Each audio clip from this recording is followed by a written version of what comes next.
Go. All right, where it is 7 o'clock, I'll call to order this meeting of the Select Board for the Town of Chelmsford, September 14th, 2020. And again, just a quick note, pursuant to Governor Baker's March 12, 2020 order suspending certain provisions of the Open Meeting Law, General Law, Chapter 30A, Section 18, and the Governor's March 15, 2020 order imposing strict limitations on the number of people that may gather in one place, this meeting of the Town of Chelmsford Select Board will be conducted via remote participation to the greatest extent possible. Specific information in the general guidelines for remote participation by the members of the public and or parties with a right and or requirement to attend this meeting can be found at the town's website at www.chelmsfordma.gov. For this meeting, members of the public who wish to watch the meeting may do so by accessing the Chelmsford Telemedia website at www.chelmsfordtv.org. No in-person attendance of members of the public will be permitted, but every effort will be made to ensure that the public can adequately access the proceedings in real time via technological means. In the event we are unable to do so, despite best efforts, we will post on the town's website an audio or video recording, transcript, or other comprehensive record of proceedings as soon as possible after the meeting. A note to everybody in the meeting, again, everything that is in the chat box is public record, including private chats amongst members. So if you type something in that chat box and it says private, it's not private, it is part of the public record. Just keep that in mind as you're chatting back and forth. So with that, we will start off with open session. Is there anybody that would like to address the board in open session? If you would, you can either type something in the right chat box. In order to see the chat box at the bottom of your screen, there's a chat bubble. Click on it, and a listing of everybody in the meeting will pop up. On the bottom, there's a Zoom group chat box where you can type in there. If you want to turn on your video and wave your hands, that will also work, or there's a button to raise your hand, but I don't see any of those showing up, but I will give it another few seconds.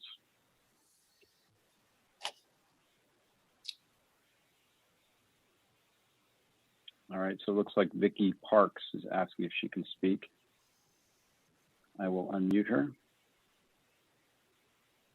and ask her to start her video. Vicky, are you there?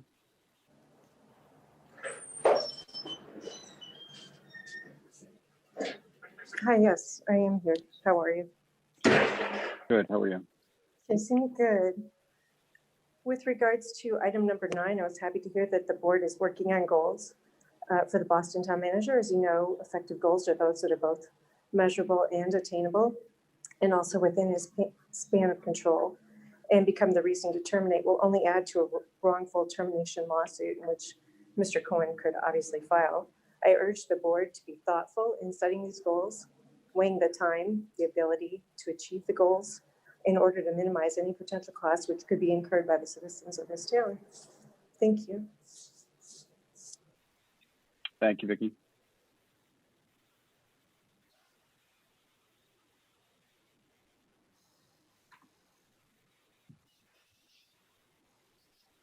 Anybody else? I don't see anybody else in there that would like to speak. So with that, we'll close the open session. The next item is the use of a chat function during a virtual select board meeting. So we had a question come up about if we were in a face-to-face meeting and had open session, or if it was a hearing, people could address the board at those points in the meeting. However, for the rest of the meeting, there wouldn't really be the opportunity for public input. When we're in these Zoom meetings, the chat box is always open. And so someone, while we are deliberating on a certain topic, may have the ability to chime in through that chat function and give input, when normally in a normal meeting, that wouldn't be possible. So we had a question, I'm not sure if it came through or from Pete Padula on the chat box, and whether we should have that active for the entire meeting or just during open session during public hearings. So I'm looking for input on that. I think I was the one that brought it up. I think it's not appropriate to have people allowed to use the chat function when we're having any kind of discussion. Somebody mentioned to me that it's kind of like letting them kind of jump into line ahead of the people that have asked to speak or that are speaking. I think it's distracting, to say the least. And my understanding is that if you're watching on TV, that you don't see the chat, and you don't see the chat when the meeting is replayed. So it really limits the accessibility of the public to see what's discussed in the chat. And quite frankly, I think it would raise questions if there were some kind of open meeting allegation against the board or anybody that's using the chat. And I'll also bring it up again. One way to kind of, if maybe not eliminate that, but reduce it, would be if we were to go to in-person meetings. I know the school committee and the planning board, Board of Health have been having their meetings in person. I know there's some issues, but they all feel safe in the environment at the meeting room at the school administration building. I honestly don't see why we're not able to do that also.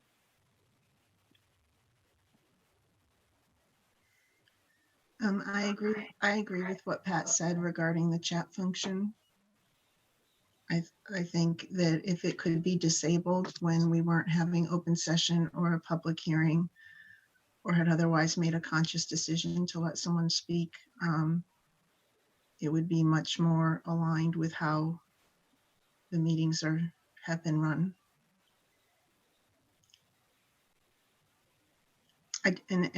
Pat, I don't know if it would be alleviated with an in-person meeting because the public still can't attend those in person. They have to be remote. Well, I think it might reduce the amount of chat that you see if we were in person. Because some of the chat is from members of the board too. I do know too, on the comment about whether they can see the chat or not, if someone does want to see what was in those chat boxes, my understanding, have to put in a public records request. And that's burdensome, I think. A lot of people don't know how to do that. They don't know they can do that. And it's not timely. George, do you have any comments? No, I really don't, to be honest. All right, Emily? I mean, yeah, I think Pat's right. I think that the whole point of a chat, if people want to make their own chat room, for lack of a better term, through any of the many other means we have to communicate, that happens already. But I do think that the function of the Zoom chat is for people who need to speak or who need to get a word in edgewise, to let someone know that during a hearing or during open session, that it needs to be there. It's not for snark. It's not for random comments. I mean, would these people be shouting and screaming in the middle of things? Possibly, but they'd also be asked to leave if they disrupted a meeting. So I think that, you have to look at the function of the chat and how we can best use it to mirror.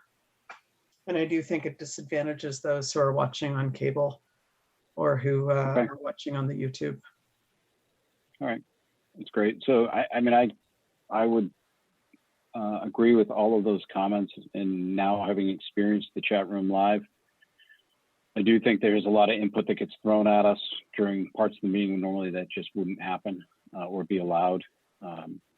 And the one thing I wouldn't want to happen is, comments be made that start swaying opinions and votes and things like that. So I would be for limiting the chat except for during open session or during public hearings. Do we need to put that to a vote to make that official, Paul? I think you can instruct Pete Padula, who's operating this, that you want to disable the chat function. All right, so what we'll do, I'll work with him on that after the meeting then. If that's, we had this at the beginning so that you could tell him to disable it if that's what the board wanted to do. Oh, okay. We So don't have I think Pete's listening, but right, we don't have any public hearings tonight, so it could be disabled as of now. yeah. So I don't know, Pete, if you're listening and you want to communicate back to us, that's something that can be done, that'd be great. All right, we'll leave it at that. Okay, yeah, sorry. Yeah, we'll take care of that. Give me a second, but it'll be done. Thanks, Pete. We'll move on to committee. Was there something else? No, I just realized we had a letter from the Board of Health that they asked us to read into the record that I didn't bring up during open session, but I could do it when we get to item 6 because it pertains to that, and item 8. Okay. Yeah, let's use it there. Okay. Probably in item 8. I think it's probably the better spot for it. But Well, no, but part of it weighs into item 6, so okay. I think it should The be wording. read then. Okay. Fine. Do you want to go through the committee vacancies, Virginia? Sure. The Bicycle and Pedestrian Advisory Committee has 2 openings. The Board of Appeals has 1. The CCA Advisory Committee has 3 openings. The Center Village Master Plan Implementation Committee has 2 openings. The Commission on Disabilities has 1. The Community Action Program Committee has 1. The Community Preservation Fund Committee has 1. The Council on Aging has 5 associate member positions open. The Energy Conservation Committee has 3 positions open. The Historic District Commission has 1. The Holiday Decorating Committee has 1 position open. The Middlesex Canal Commission has 2 positions. The Parade Committee welcomes all applicants. The Permanent Building Committee has 1 position open. The Personnel Board has 1. The Public Celebrations Committee has 5. The Recycling Committee has 2. The Robertsfield Advisory Committee has 1 position. The Tree Committee has 3 positions, and the Vinyl Square Strategic Action Plan Committee has 2 positions. If you are interested in serving on a town board or committee, please complete an application available on the town website or contact the town manager's office at tmoffice@chelmsfordma.gov or 978-250-5202. Great, thank you. Reports and presentations. We're going to have a discussion on from the town moderator, John Curlin, and Ted Lutter and Pete Padula on the format for the annual town meeting.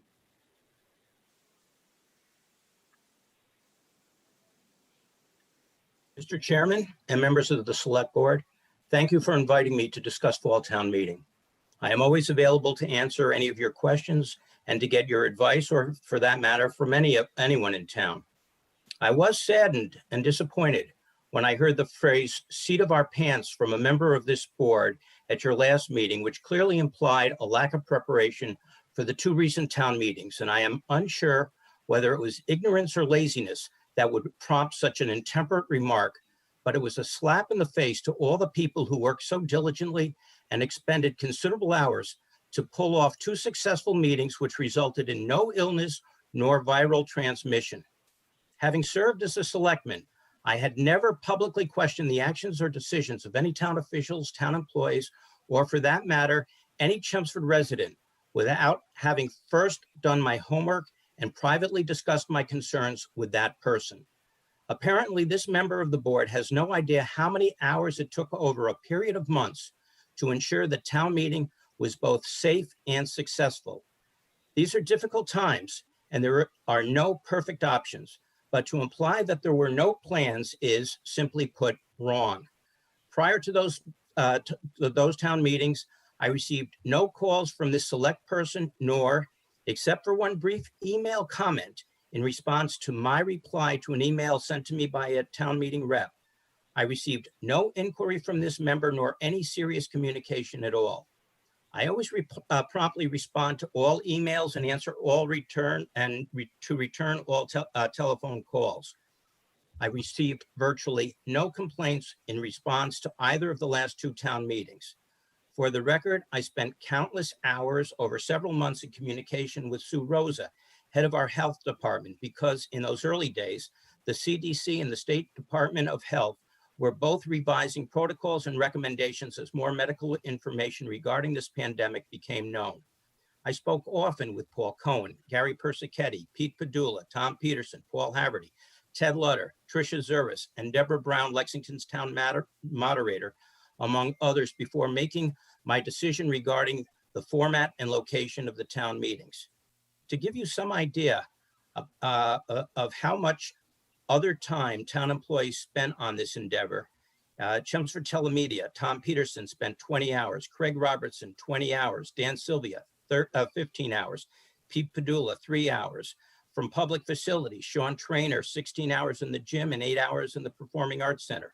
Brian Orso, 2 hours. Kathleen Canavan, 8 hours.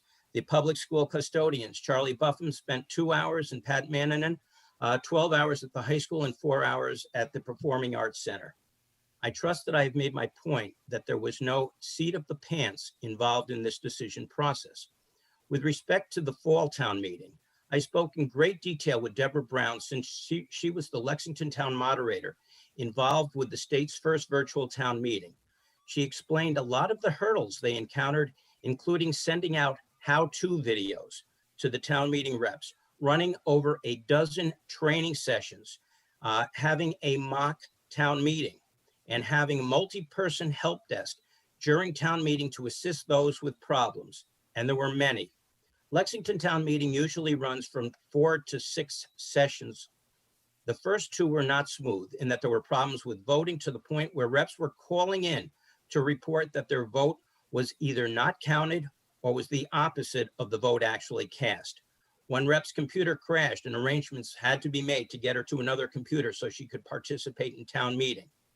Ted Lutter can explain in greater detail the technical aspects of virtual meetings, and I will defer to him in this regard. Also, I don't know how you would use smartphones, because using the option technology program which Lexington used and which we use in our town, each rep would have to go from one browser for the meeting to another for voting, and then back to the meeting and then back for voting. Voting virtually would take about 5 minutes or more per article, as opposed to the 35 seconds during our in-person meetings. After conferring with many, I have decided that the best option, and again, no option is ideal, is to conduct it live in the high school gym. Since it will be late in October, there should be no concern about fans affecting sound quality, and Chelmsford Telemedia has advised me that there will be additional speakers set up so that everyone can hear. There is a pros and cons analysis that Steve Maffetone, Ted Lutter, Pete Padula, and I prepared and are enclosed in your packages, as well as photographs showing the differences between the setups in the gym and the Performing Arts Center. I will entertain any questions you may have.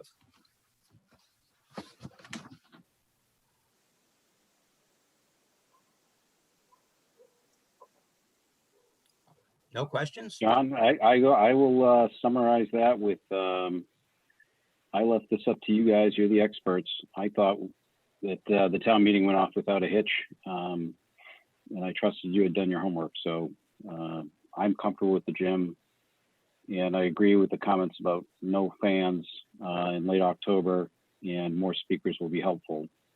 And those were the only 2 concerns I had. So you answered my questions, and I'm happy with your work. Well, I appreciate it, Ken. And to be honest with you, this is a learning experience for all of us. So there may be things that we find are wrong with the high school gym that we may need to revise in the spring. Heaven forbid we have to do another situation such as this, or perhaps the virtual technology will improve to the point where it's user friendly so that people can use their cell phones, or at least makes the voting quicker. We just right now, it's just not where it needs to be.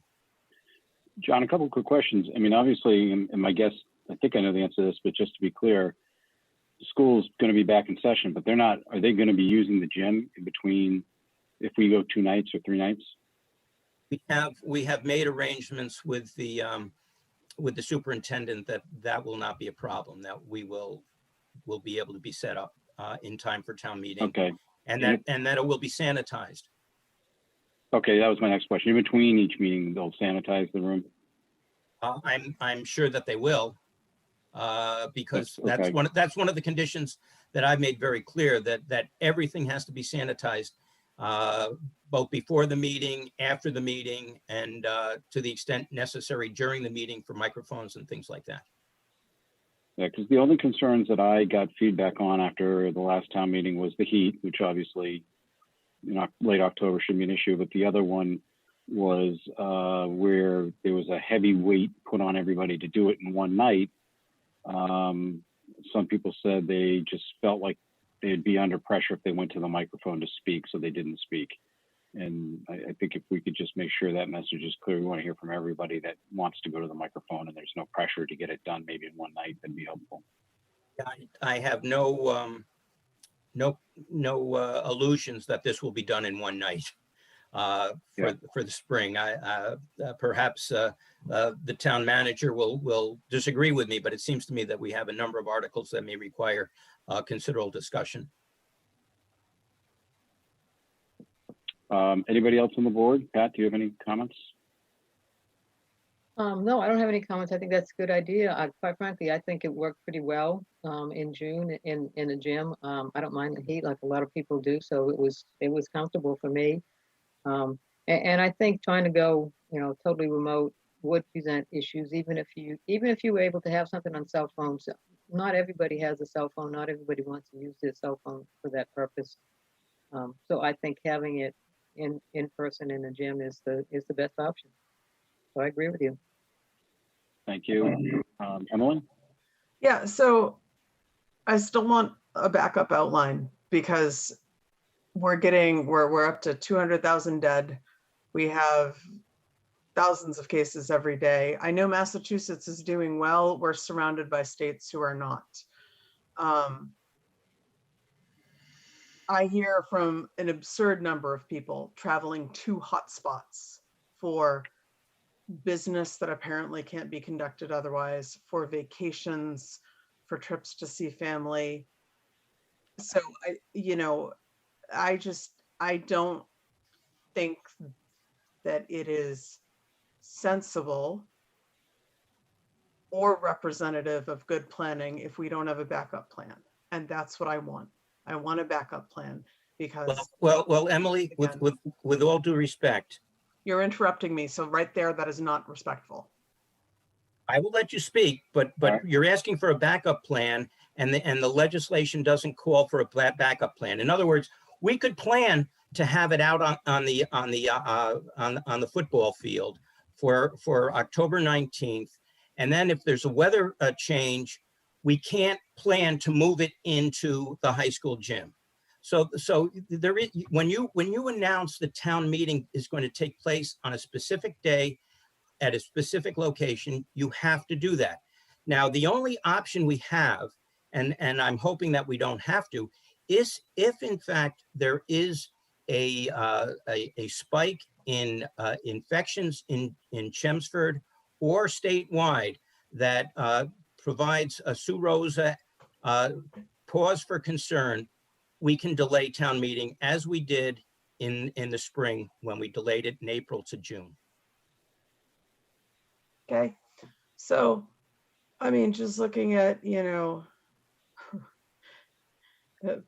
lack of planning at the start of the year, despite clear and obvious information from other countries. And now we know the reason why we had no planning. I don't anticipate any better planning this fall either from the top down. So And John, just to be clear, I think she's making a comment on a national level, not a town level. Yes, absolutely. The It wasn't federal lost on government me. failed. The state government was barely passable, right? All right, And we know why the talk about federal that all night. government failed. So let's not beat around the bush on that. My question is, Well, if we don't have a federal government setting policy and we have a state government who's dithering around trying to figure out whether or not the feds are actually going to send any help, they're not, then what I want is a basic outline of a backup plan.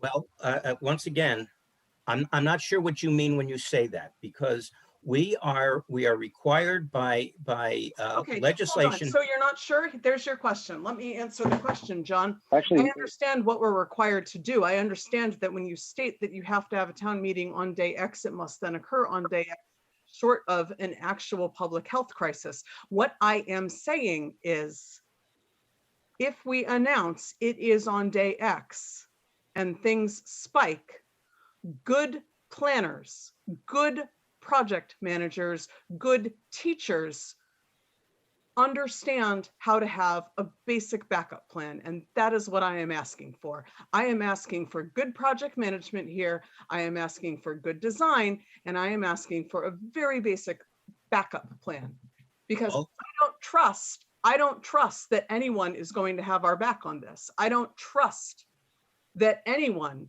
is going to have a plan. And so I think we need to do the lifting ourselves. And honestly, I'm glad that you spoke with Lexington's town moderator.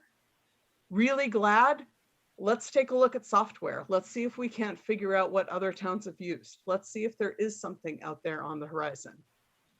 Well, again, Ted Lutter, who's on, I believe, could respond to the technology end of it. I will not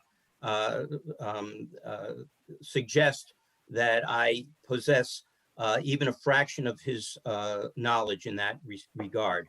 As far as backup plans go, I am still unclear how what you're saying as a logistical and practical matter in a town meeting setup, if in fact the numbers increase and there's a spike, I will be on the phone with Sue Rosa the week before, possibly even the day before town meeting. We can't just cancel town meeting within an hour of town meeting. People are going to show up. So we have to give them some advance notice. And the normal procedure, and Chairman Lefebvre was with me the last time. We actually went to the location. We publicized on social media and we posted it on the town website. And we could do a blast email to the town meeting rep saying, town meeting is off. It's not going to be safe. And we would pick another date. And I would have to go with a witness to announce formally at the location, which would be the high school gym, that town meeting has been postponed. But again, that doesn't solve the problem if we have a long and protracted situation in our town. Okay, we continue to look for virtual options, but it is a very high hurdle to do it right and to make sure that the town meeting reps are technologically up to speed and have the infrastructure or the equipment so that they can participate the way that they can participate in person. Ted's on, and maybe he can help you out with that end of it. I honestly, I really don't know what to say beyond, the meeting itself is not an issue. We're meeting right now. The issue is the voting. And it takes a lot of training to get the reps up to speed on that. And even the first couple of meetings, we would expect that there'd be several issues, lots of issues, and the meetings will take longer. When I spoke to the option tech rep about it, he indicated to me that if it was possible to meet in person, that's what he would recommend, because at least at the moment, because those issues are enough to say, only do this if you really have to. I personally have an issue with the way the voting products, the way they work. We cannot guarantee the identity of the person voting. Now that worked for Lexington. It worked for Plymouth, who I spoke with, and another community. I can't remember who it was that I spoke with. They still did their meeting, but I take exception to the fact that we can't guarantee the identity of the people. At some point, I spoke to another vendor today that on a separate issue, but it became evident to me that perhaps this vendor could help us with electronic voting. That product, if we were able to get it to work, does have the ability to guarantee the identity by using multi-factor authentication. Basically, you go to a bank, your bank website, they text you. That's how they know it's you. With the voting systems that are out there now, there's no way to guarantee that.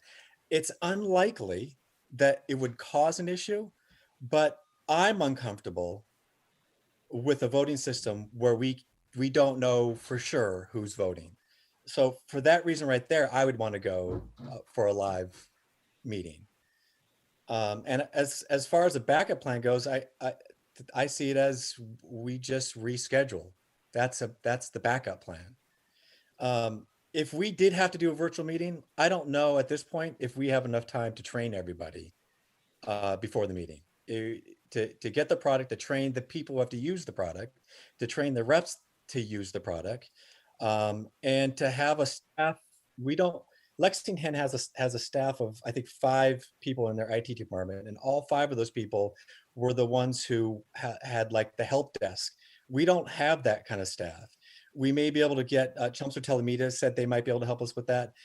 Perhaps we can get students to help us with that. But I mean, that's a hurdle that is not easy to overcome.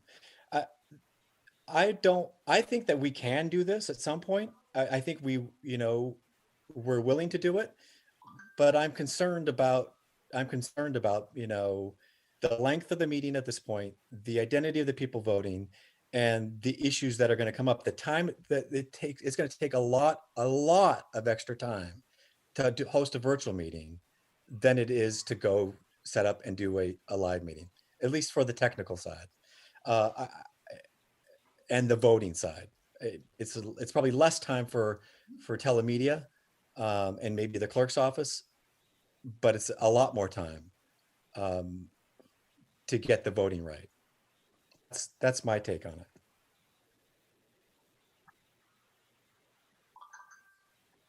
So that right there, though, that's a basic outline. You thought through the scenarios. You looked into options. Don't roll your eyes. That is a basic outline. That is project management. That is what people who can make plans do. You have a list of options. You look at them. You do some research. You ask questions. You keep it on your mind so that when you're speaking to somebody who might be able to help, you ask them that question.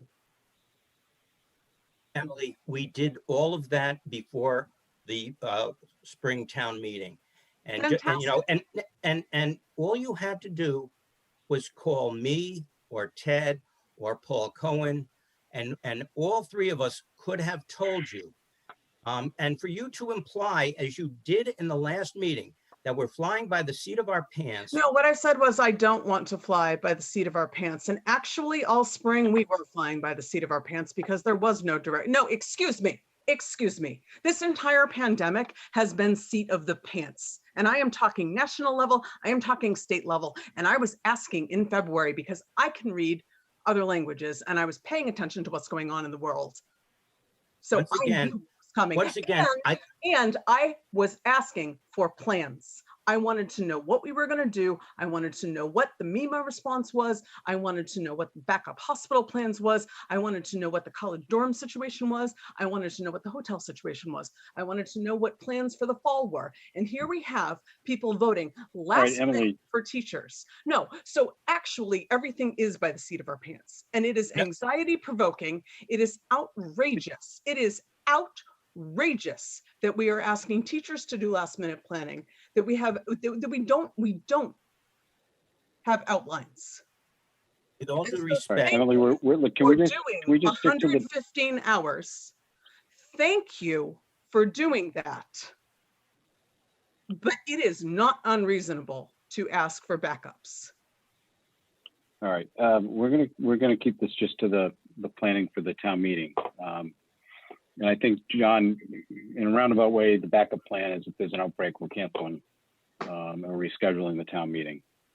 So from there, we can give that some more thought. And I mean, one good point I heard made is. Are you still going around the table? Yeah, I'm going to, Virginia. Just I was just going to, last comment I was going to make was the one note that I think John made that's important to keep in mind is they are available for phone calls. So this isn't stuff we have to hash and rehash in the meeting. At any point, you can reach out to the members that John described and give them input if you have comments, concerns, and you want to, have ideas that you want to run by them. So I mean, I feel like with I was that, shouting into the void in January, February, March, so I wasn't getting any replies. I don't know how many more people I had to call, but I started at the top.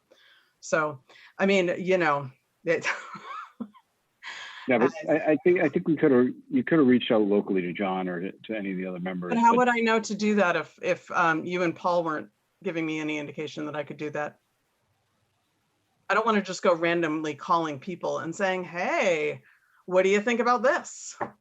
I figured that funneling questions through you and Paul was a much better way to do things, Mr. Chairman, than actually having 5 people calling, the same 55 people over and over again to ask the same questions. So I was trying to limit the amount of questions I assumed other people had, because I sometimes am so dumb that I assume other people plan like I do and have backup plans and run through scenarios and look into random little rabbit holes so that they can, know what might come. So when I was asking in February and March, and I was making phone calls and trying to get some kind of indication from NIMCOG, called Pat about that, from you, from Paul, and I was getting nothing. It wouldn't occur to me to call John Kurland at all. Like, if nobody else knows, why? Where, and if you and Paul didn't say, well, maybe you should check in with John, great. I would have happily called him to find that out.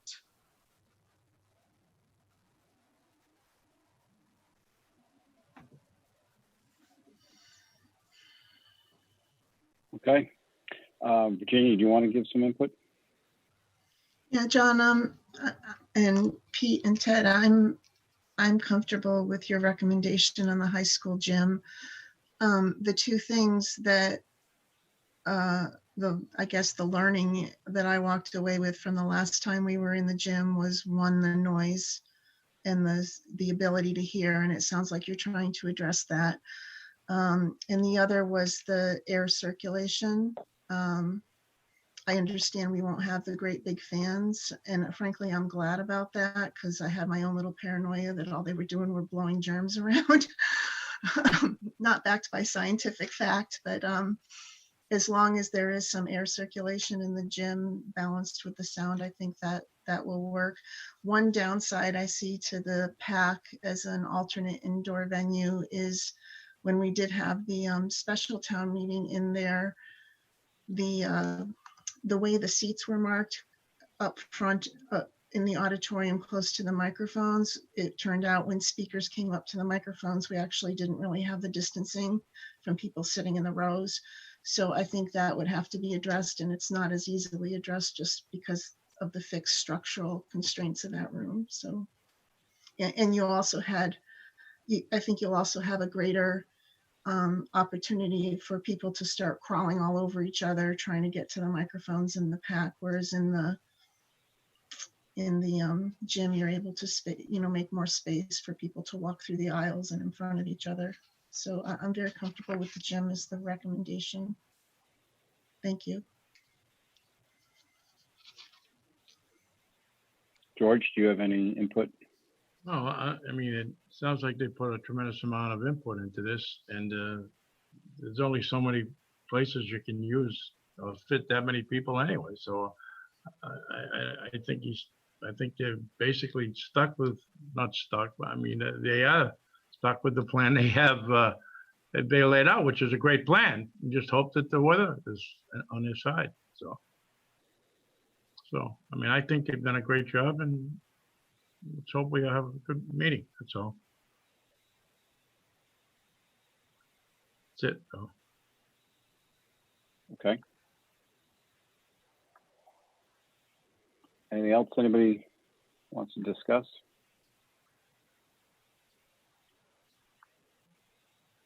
All right, with that, we'll move on to the sign the warrant for the October 19th fall town meeting. Yeah, yeah. Mr. Chair and Paul, do you mind if I read the Board of Health letter at this point? Because it does address one of the warrant articles. But I mean, you can read it, but I don't understand how it would address the warrant. Meaning the warrant, the Board of Health can make a recommendation to town meeting, can speak to town meeting, can make recommendations to the Board of Selectmen, can make recommendations to the Finance Committee. I don't believe the Board of Health can change the warrant. So I don't understand how it's relevant under this under this agenda item. I think it can be when we get into the update on the sewer issues, capacity issues, but under the provisions of the town charter and bylaws, the Board of Selectmen is obligated to put forth articles on the warrant that are submitted by citizen petition, by town boards and committees, and by town officials. So I don't know what reading that letter at this point in time would add to regarding the board's approval of the town meeting warrant.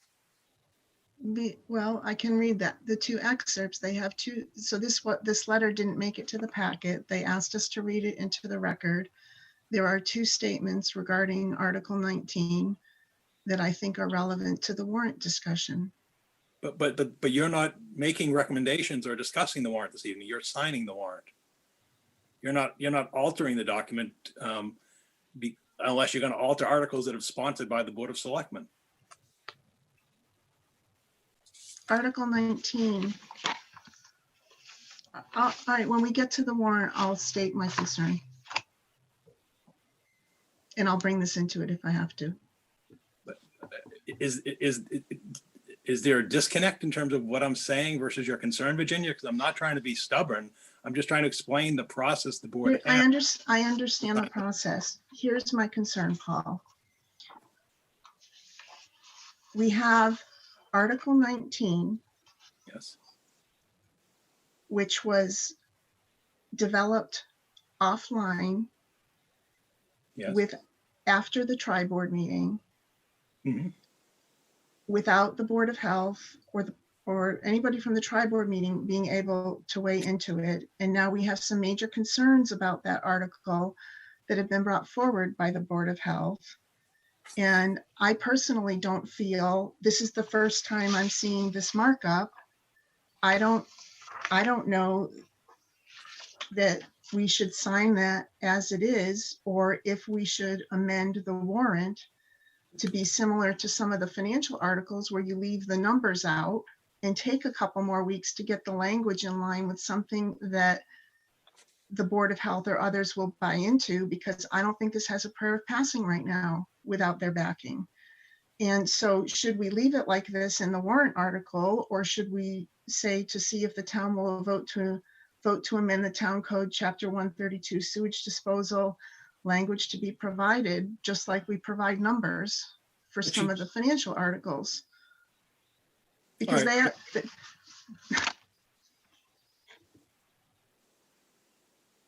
I mean, one of their statements is that what's been done in this article contradicts state law. I don't feel right bringing that forward in the warrant if that's the case, but we haven't had an opportunity to discuss that or clarify it. So I think this is kind of an extent. Usually if there's language in the article, like the historic bylaw or the wildlife feeding law, you know, those are things that have been reviewed and scrubbed over successive meetings by this board or other boards. And this is kind of hasn't had, because of the timeline involved, it hasn't had that same opportunity. And I think that it will have a much better chance of passing if we're able to spend a little more time on it. I think if we just sign the warrant with it as it is, you don't have any chance at all of it passing right now, because there's too much controversy around it, and it hasn't been scrubbed by the stakeholders who are named in it. So that's my concern. Not that the work was done, but just that the timing of it all hasn't afforded us the opportunity to even get review or comment on the language. So my question, especially with the two paragraphs in the Board of Health letter, is that can we still leave Article 19 in there, but amend it to leave the language open right now and take the next couple of weeks before we vote on recommendations to scrub it? If that's not legal, fine, tell me, but that's my big concern about Article 19 right now. All right.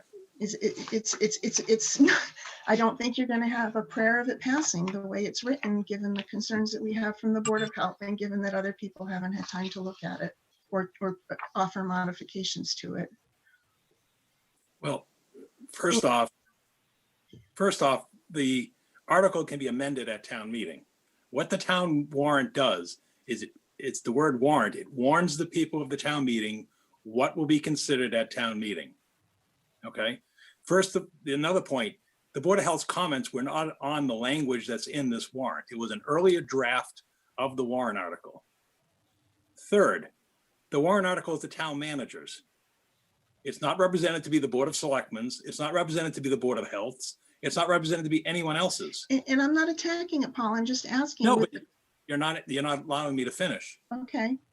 So my point is I've worked with town council. I've worked with Sue Rosa, and we've drafted an article that we believe provides the community with the opportunity to make an informed vote on what they choose to do. It may not pass. Okay. And if it doesn't pass, that's fine. My goal is not to impose my will or a decision upon the town meeting. My goal is to provide an informed decision by the town meeting and to provide data and to provide information to the article. What this article does is it allows the community to consider whether or not it wishes to provide other alternatives aside from the connection to the sewer system. And those options would be private on-site wastewater treatment plants and/or private residential septic systems. I'm not sure what the town meeting is going to do with that. And over the next 5 weeks until we get to town meeting, those items can be debated and discussed at the finance committee meetings, at your meetings, and in the general public. And a motion will be put on the floor by me as the sponsor of the article that will be very broad. And I expect there will be amendments. And whatever amendments comes out, or if it fails, I can live with that. Because at that point, what we've done is we provided the community with the best information we have and have given them the full range of options on how it wishes to decide to handle the situation today. And that's all I'm trying to do here. I don't see what the issue is. And then secondly, again, as I said earlier, I don't believe under the provisions of the town charter, the Board of Selectmen has the authority to modify an article sponsored by citizen petition, an elected board, or a town official. Okay. That's why I'm saying is I think what you have before you is a legal form of a warrant that's been prepared by me as town manager, reviewed by town council in terms of its legal form. And then from here, what will happen is it'll be posted, and then the finance committee and you and the planning board and Board of Health and others can make their considerations and decide what action, if any, that they recommend to the town meeting. Okay, I will ask my other questions when we get to the sewer topic.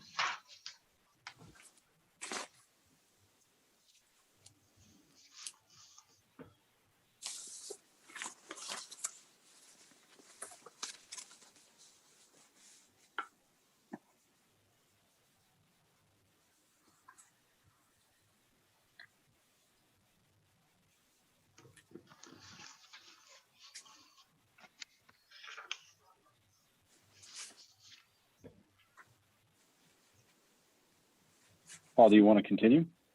Well, what you have here is you have 19 articles that on the warrant for the town meeting. The warrant is essentially the same document that you saw 2 weeks ago, other than some minor modifications in legal form as prepared by town council. And also I flip-flopped 19 with 18 upon hearing the suggestion from Virginia, which was a good one, saying, why don't we have the discussion regarding the study first? And therefore, then the last item would be following that comprehensive study, the town meeting can decide whether or not it wishes to make any amendments to the town's general bylaw. So that's what we have for you this evening, Mr. Chairman, members of the board, for your approval. So where is the on-site treatment addressed? Because I don't see it in the bylaw. Is it addressed in one of the other actions that you're taking? No, under Article 19, the language reads,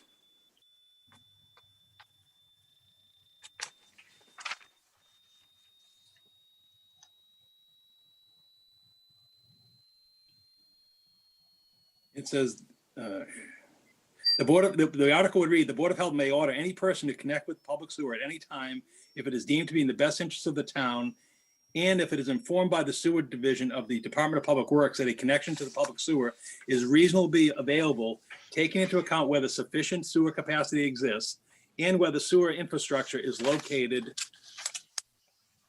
within 300 feet of the subject property, giving 30 days notice to do so. The Board of Health will not require for properties which have existing and properly functioning septic systems or private wastewater treatment facilities. If a connection to the sewer system is reasonably available, the Board of Health may require a connection for septic systems which are not properly functioning and which are located within environmentally sensitive areas as determined by the Board of Health, rather than allowing such improperly functioning septic systems to be repaired and replaced. So as I said, in the couple sentences before that, it says, the Board of Health should not require a connection to the public sewer for properties which have existing and properly functioning septic systems or private wastewater treatment facilities. Okay. My only other question on the list of the warrant articles was just, so we have 11, 12, 14, and 15. So will the sponsor of that citizens petition be invited into like our next meeting? I had the same question about the number 16. Would we have the planning board and or the historical commission speak to us as the sponsors of that? And the same question on the sewer before we do recommendations. Yes, the expectation, which has been the protocol in the past for the select board, is after you sign the meeting this evening, you have 2 meetings scheduled prior to town meeting. In 2 weeks, on the 28th, we would invite all the presenters and sponsors of the articles and interested parties that on your agenda you'll be considering the articles for the October 19th special town meeting warrant. Yeah. That would then leave you the following Monday, which to take votes. Okay. In terms of your schedule at this point in time. Similarly, the Finance Committee would be holding its meetings at the same time, and we expect those same parties would have the opportunity to present to the Finance Committee, which wraps up its work at the end of September, early October, because it wants to get its book out 2 weeks prior to the 19th. And so for terms of turnaround and printing and publication of the book, they'll be wrapping up their work the first week of October. But because of the late Labor Day, where we had an extra week in September, and the town meeting stays as specified in the bylaws as the 3rd Monday in October, we actually have 1 less week to work with this year. But I fully expect that the Finance Committee will complete its work in a timely manner and allow those parties of interest, as well as the general community, to come in and provide input to the Finance Committee as it's considering the articles, and then it makes its recommendations and issues its report. Okay, thank you.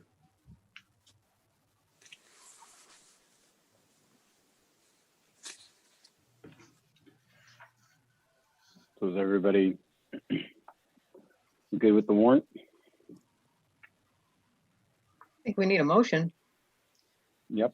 I'll make a motion to sign the warrant for the 2020 Fall Annual Town Meeting to be held on October 19th, 2020 at the Chelmsford High School gym at 7:30 p.m. Second. We have a motion and a second. All in favor by roll call. Pat, Aye. George, Aye. Emily, Aye. Virginia, Aye. and I will vote aye. Thank you, Mr. Manager. Thank you, Mr. Chairman. We'll move on to our select board appointment, Diversity, Racial Equality, Inclusion Committee. I think we ended up with, if I counted correctly, 12 applicants.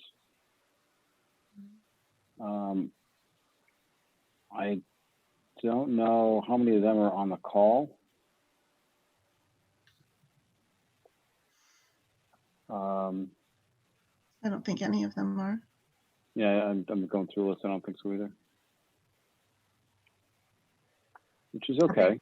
I think there's at least one. Who's on there? That's I think J. Dave Odave. Oh, sorry, I didn't see that screen. Oh, okay. J. Dave might be one of them. Yeah. I had a question of how the expectation was that we were gonna select, create this committee. I mean, one thing I was thinking, we do have 12. That's not a lot. Maybe we just accept all of them. I'll accept that. I had the exact same thought, Pat. Yep. I Same. think it's 10 to 15 is actually an ideal number on the nonprofit boards that I serve on, because you get people who are behind the mission, but it's going to evolve over time. And I think you're going to need, it's small enough that you can still have discussion, and large enough that you have more hands to share the workload. And I think that it seemed like every applicant brought something different to the table. So I would be in favor of just accepting all of them. My thought was that I don't know if there's anybody besides Patricia Zerzis in the applicant pool that has an in-depth knowledge of open meetings and scheduling them, but my thought was to ask her or one of the other members to just be responsible for helping to schedule the first meeting, and then let them self-organize however they choose to do that. I think with that quick comment, everybody's head was going up and down as in a form of a yes. So I think we were all on the same page with that. In Virginia, I struggled with Trish's name too for a couple of years, and you just dropped the Z, so it's Duras. Okay. And I've apologized to her for that. So I think that's actually a great idea. There was a bunch of different walks of life and people, men, women, LGBTQ community. So I think that was a nice pool that we received. So I follow up with that too. If anybody has any other recommendations, I think we should, move to put all 12 on the committee. Mr. Chairman, if I may ask, does that include Jennifer Giannino, who sent the letter after the packets were issued? Oh, I did not. So that's 13, I think. I think we should include her. I'm okay with that. Okay. Yep. Thank you. Yeah, Jennifer was late in the application process, missed the deadline, but asked if we would still consider putting her on. So I think that's fine. So I will should I just you want me to make a motion, or is there more discussion? All applicants? I'll make a motion to appoint all 13 applicants to the Diversity, Racial Equity, and Inclusion Committee. Second that. We have a motion and a second. All in favor by roll call. George? Aye. Pat? Aye. Emily? Aye. Virginia? Aye. And I vote aye. Congratulations to all 13. Thank you for your time and dedication that you'll be putting into this committee. The town really appreciates it. And hopefully it's enjoyable and we get positive results. So thank you. Paul, I'll turn it over to you at the town manager reports. Yeah, thank you, Mr. Chairman. First item is an update regarding the sewer capacity issues. It's been almost 3 weeks since we had the tri-board meeting with the planning board and Board of Health regarding the sewer report that was issued by Weston and Samson. Basically, we've been working at it, continuously since that time. And in fact, I sent some materials out to you this afternoon, not because you're to vote on them, but just so you'd have the latest materials that are in use. And in fact, I even have an update since that was issued by an email that I received about a half hour before this meeting. But in essence, I've been working with Town Council Paul Haverty, Board of Health Director Sue Rosa, DPW Director Gary Persichetti, Assistant DPW Director Steve Yonley, and Evan Belansky as sort of a core group looking at these sewer issues. And our discussions have focused on basically, 5 key areas. And actually it was even beyond that. We've even scaled some down in terms of, let's get information on this and let's make progress. And again, help the community be informed about the decision and then hopefully move forward with proper insight, knowledge, and again, an informed basis moving forward. The first one was dealing with coming out of the report was the report recommended that the town adopt a moratorium. Towards that end, we've been going back and forth with a moratorium document that sort of was used the moratorium back almost 20 years ago as a draft document. And Steve Yonley was sort of the facilitator in terms of updating the drafts, incorporating the comments from council and from others in terms of where it is. And we have a moratorium that we want to bring you up to date on this evening. And again, this could be implemented and issued by Public Works as soon as tomorrow.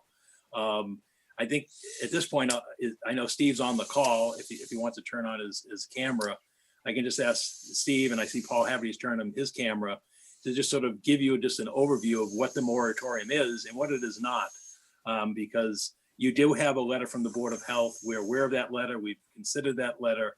And I just, at this point, ask Steve to just give an overview of what this moratorium would do. So at least it's clear from those watching this meeting or reporting on this meeting, what it is that would take place going forward under the language that we have at this time. So at this point, I'll stop and turn it over to Steve. Yep. Thank you, Paul. So basically what this moratorium is going to do is to, from this point forward or tomorrow forward, stop all unforeseen connections. It allows provisions for anybody that is receiving special permits or planning board approvals, other board approvals right now, or is even in the process of.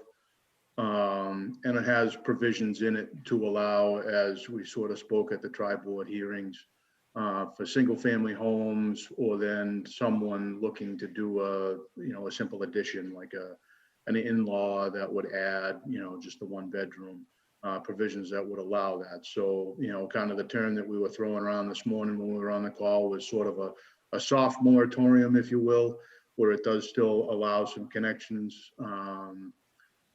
Because, we do have a little bit of room, but anything large, and there's some language in there that speaks to the gallonage, either for unconnected properties or undeveloped properties. So there's a little bit to it. So each permit will have to analyze as each one comes. But like I said, it does allow for, projects that are permitted or currently under construction to continue. And then, as was stated before, smaller single family homes or additions, they'll still be allowed to connect. The moratorium, if it goes into effect tomorrow, is going to be good until the end of October next year, 2021. The thought with that was that allows us to go through work over the course of the next year with some studies to determine some alternatives, and then gets us through next fall's town meeting if we get to the point where we need some sort of town meeting action, either be it a bylaw change, new regulation, whatever the case may be. I don't know, Paul, maybe correct me if I missed anything, but I think that's the gist of it. Be happy to answer any questions if anybody has any. The only thing I'll refer to, and Paul Haverty's here, and I'll ask him to comment.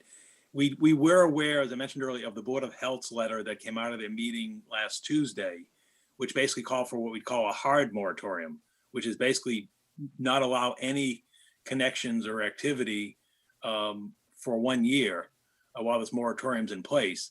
The concern we have is that we don't want to put the town into a legal situation where such a hard moratorium could be seen as a taking of property and therefore invite litigation upon the town of Chelmsford. And I'll ask Paul Haverty to sort of elaborate on the concern that, we discussed as recently as this morning regarding, the idea of a hard cap with no septic, no wastewater connections, which could be considered perhaps as a taking. So I'll stop at this point. And Mr. Chairman, I would agree with Mr. Cohen's comments. One of the concerns that I had was a proposal in which the town was putting a moratorium on new connections, but was also not allowing property owners to address wastewater on their own properties, either through a Title V septic system or through an on-site wastewater treatment facility. The only way I can see that the town would be allowed to really do something of that nature would be to pass a zoning freeze, essentially, that would prohibit any new development in the town, which of course would have to go through the planning process, would be required to obtain a 2/3 vote at town meeting. And it's not something that's really within the purview of what we were looking at to take a look at that. I think the 1-year period that we're a little over 1 year that we're addressing as part of the current soft moratorium, as Steve called it, is to allow that sort of process to take place. So that in addition to looking at the sewer issues, we'll also be looking at the zoning bylaws and taking a look at how they need to be addressed and tweaked and revised to reflect the situation that we're faced with currently. But what we were really looking to do as part of this process was simply allow the town to manage the remaining capacity that's left and do so in a way that really addresses not only the existing projects that are spent a fair amount of money and are in the process either before local boards or have already received approvals but have not yet sought connection permits, and also to allow some additional capacity for properties that are already connected that may have some changes in their existing uses. So that is what we believe we have done in drafting the moratorium that's in place now, and recognizing that it's a limited duration moratorium and that the additional planning is going to have to occur over the next year and a month. And we'll see at that point whether or not the moratorium is going to either be lifted if we find a way to address the sewer problems, or extended for a longer duration and made more into a hard moratorium.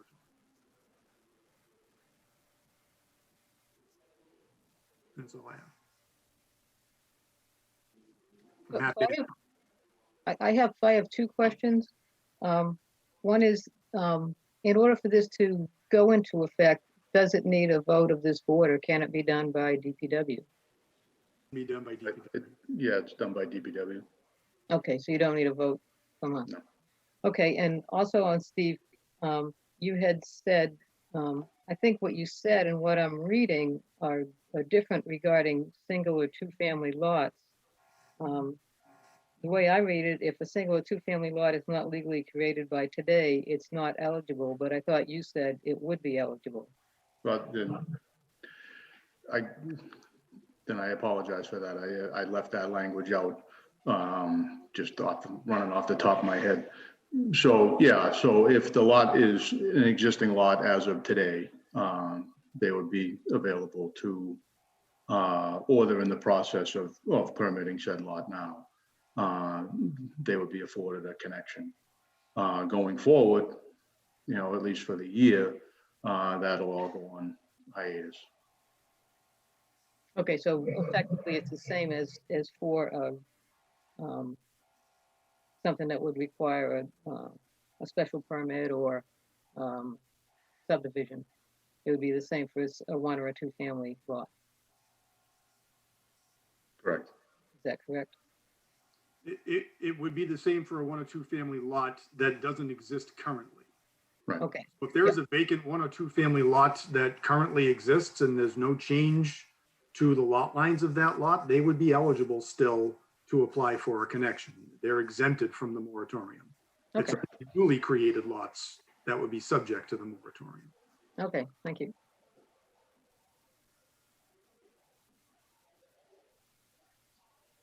Anybody else have questions for either Paul or Steve?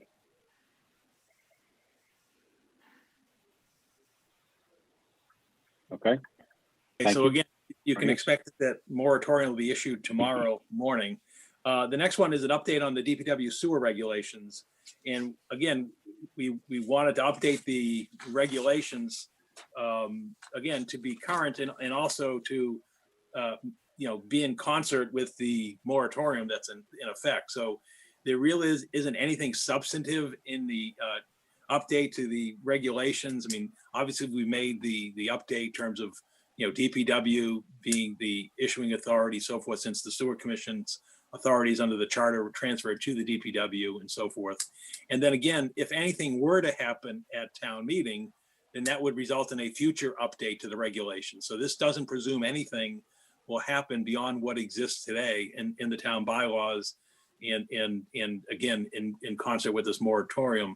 The key things here were we're really just refining and making it clear in terms of when one can apply for a sewer connection and then how long the sewer connection was valid for. I don't know if Steve wants to just touch upon that in terms of, we just wanted to make things clear again in our discussions with town council and Board of Health to making sure that there was, clarity in terms of what's taking place going forward is how does one obtain a sewer connection and how good it's how long the connection is valid for, because you can't have people sort of stockpiling or in essence banking, sewer connections.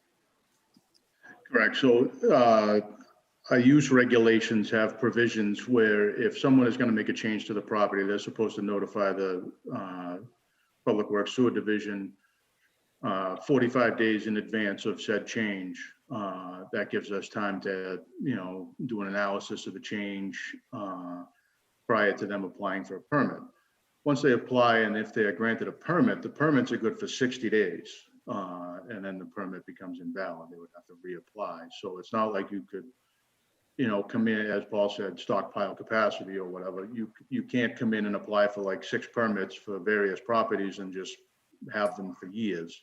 It's clearly stated on our permits and has been for a long time that they're good for 60 days.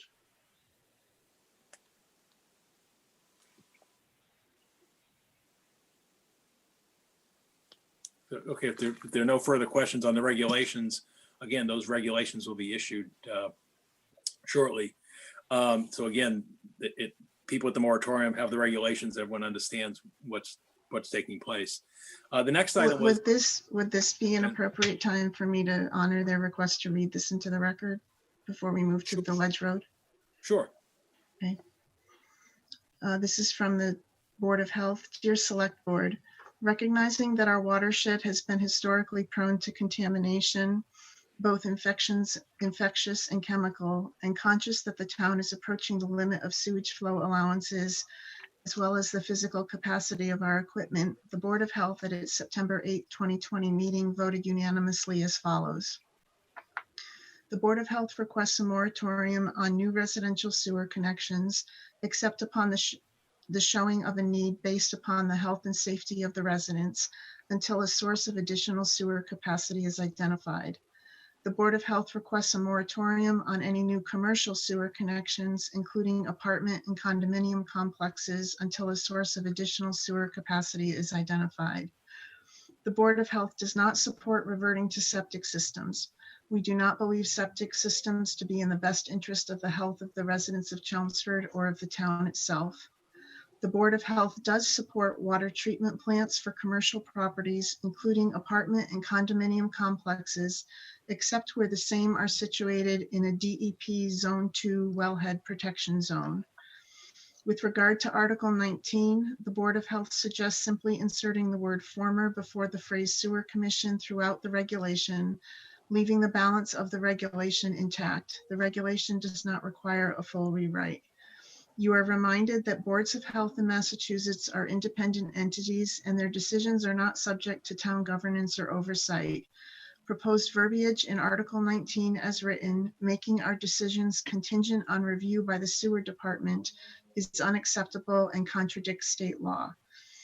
Adding to the duties of the Department of Health responsibility to resume permitting and inspecting septic systems will require additional personnel and a corresponding adjustment of our budget. Our current staff has insufficient time and/or training to resume septic permitting and inspections. There was in 1980, and there continues to be overwhelming support by the residents of Chelmsford to embark on and continue on the path to elimination of septic systems in favor of a community with full sewer service. Many residents have complied with the sewer regulations at significant personal financial costs and hardships. It is unfortunate that in the development of Chelmsford, our sewer capacity was overlooked or ignored, but that is not sufficient reason to regress in our efforts. The sewer project has resulted in a more secure water supply, healthier community, and improved property values. The remedy is not once again to permit private septic systems. The town should not backtrack to the inherent health risks of septic systems, nor unevenly apply the responsibilities for our present predicament, which we hope will be temporary. Let the children guard what the sires and dames have won. Sincerely, Eric Meikle, MD, Chairman, Board of Health, submitted on behalf of all members of the Board of Health.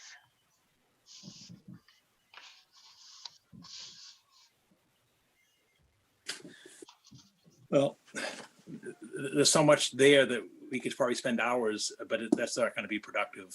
What I will say is when we spoke to Sue Rosa, the health director who issued the letter on behalf of the board, she understood that the board did not have the latest version of the town meeting warrant article when they made this consideration. What I will say, and I think I'm going to turn this over to Paul Havey at this point, I think what the warrant article does is provide clarity, and I think in fact it probably, if anything, it may strengthen the conditions that exist today. In that letter from the Board of Health, there's sort of this assumption that, well, if there's no sewer capacity, then you don't have the option of septic or and so forth. When we discussed this with town council, and I'll let Paul speak for himself, he has a little different interpretation of what the current bylaw of its applicability and impact. And maybe I'll just stop it here at this point and let Paul speak directly for himself. Thank you. I've actually made this point the last couple of times we've had discussions on this. My interpretation of section 132-2, in particular when read in conjunction with the existing sewer regulations, is that where a sewer connection is not available, there is no requirement to tie into the public sewer system. As was originally drafted, the intent was to force those properties that had sewer availability within a certain distance, located in the street on which they were fronting, to tie into the sewer system. But that presupposed that there was the ability to connect to the municipal sewer system. I don't think that the town has the authority to both prohibit connections to the sewer system and prohibit the use of on-site septic or wastewater treatment facilities. It has to be one or the other. So my interpretation of the existing requirements is that the septic systems would be allowed when there is no ability to connect to the public sewer.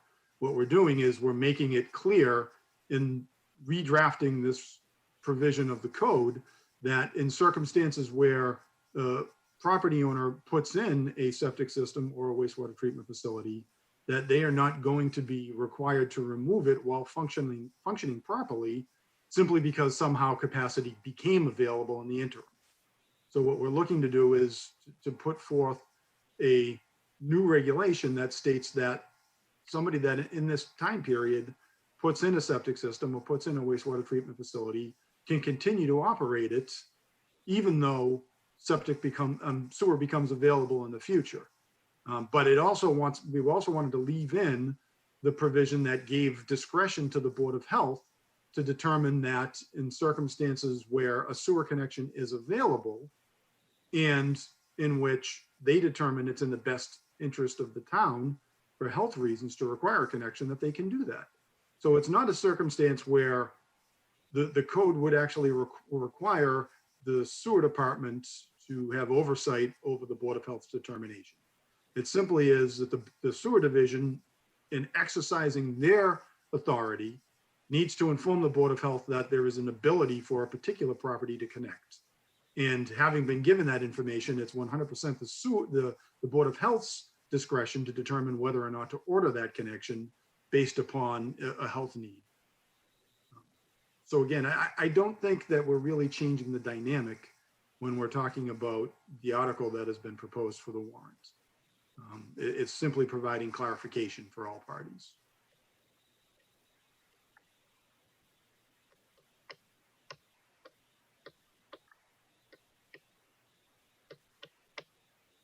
Are there any questions or anything further on this? If not, I'll move on to the next topic. Hearing none, the next topic was obtaining a proposal from Weston and Samson engineers for a sewer capacity study.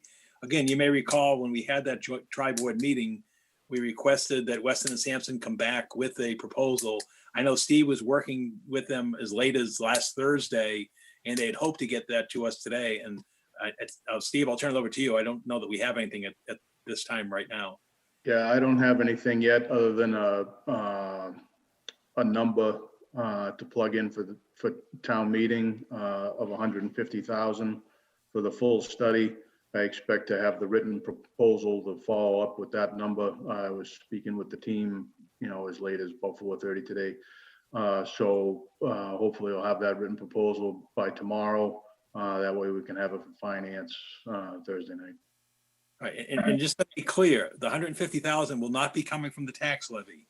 The town has $2.4 million in sewer capacity funds, which was established by the town and the Board of Health back, almost 40 years ago when they realized, about 20 years ago when they realized that the town would reach an endpoint where it would need additional capacity because there wouldn't be enough capacity to serve the entire town as the sewer plans were envisioned even back then.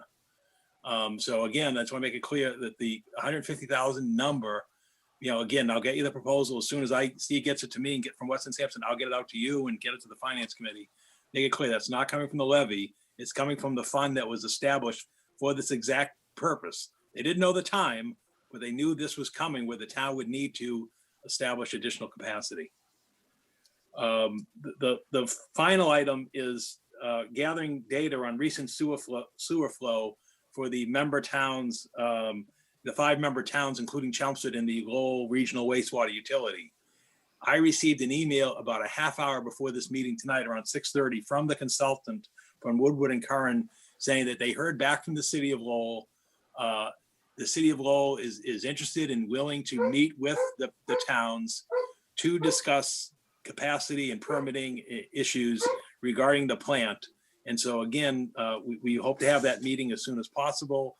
What I'm looking for, and I think all the parties will be looking for, is a better understanding of what the needs are out there and what the ability is out there in terms of either expansion of the plant or other modifications such as infiltration and other methods that can provide capacity for all of the stakeholders.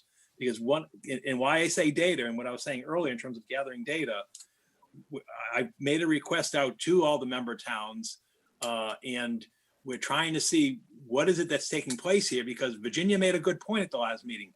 Well, what is the impact if we were to go over, slightly or otherwise over the permitted capacity, and what is the situation with the plant, and therefore what is the real risk in terms of fines, penalties, and so forth. The only information that I've been able to gather is our own data, and DPW and Steve Youngley specifically provided me with data for our sewer bills for the last 5 years. And as I reported at previous meetings, including the tri-board meeting, it appears that from the invoices and flow readings that the town of Chelmsford's capacity from the period from 15 to fiscal year 19, and why it's 19 is 19's flows determine the bill for 20, okay?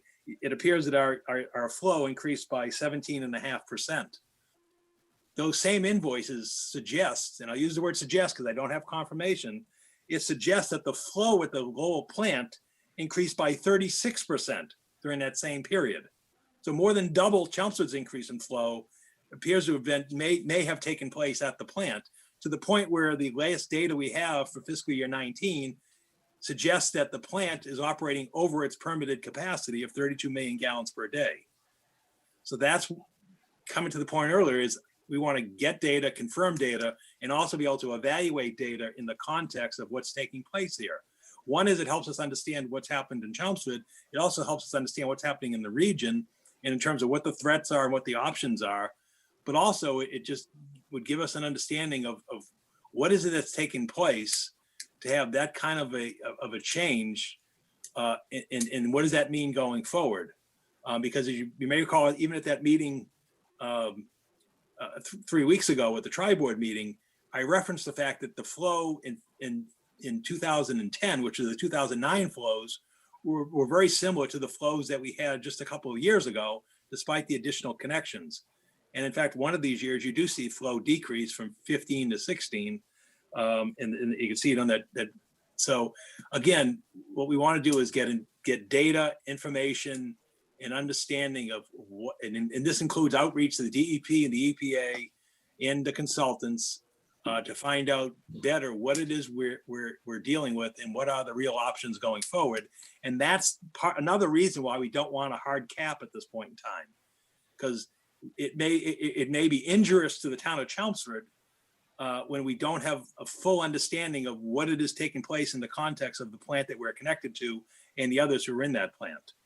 So I hope that this whole discussion sort of gives you an overview and insight in terms of what we've been working on the last few weeks and some of the information and data that we're still looking for going ahead. So I'll stop there if there are any questions. If not, we can go to the next item on the agenda. Paul, when you were looking at Lowell and the surrounding towns, did you get any clarification on our intermunicipal agreement, the nebulous clause that says there is a financial penalty if we exceed our flow, but we didn't know what that financial penalty was? Do we have any more information on what that is? No, because we've not received any communication at this point from the other towns. So I don't have that information. Well, it would come from Lowell, right? It's their penalty on us. Yes, and I've not heard from Lowell. I personally reached out in written form by email to the city manager. I've not had the conversation with the city manager, Eileen Donahue, at this time, nor have we had the discussion with the treatment plant operators in terms of what those threats are, nor discussions with DEP and EPA. So I don't have that information at this time. And therefore I can't evaluate it in context of what that is, because it's, like I said, it may be the case, and I use the word may because we're not sure. It may be the case that they said the plant may be over capacity right now, and there may be other communities that are over their permitted capacity, which again may give us an insight in terms of what are the real threats and risks and penalties.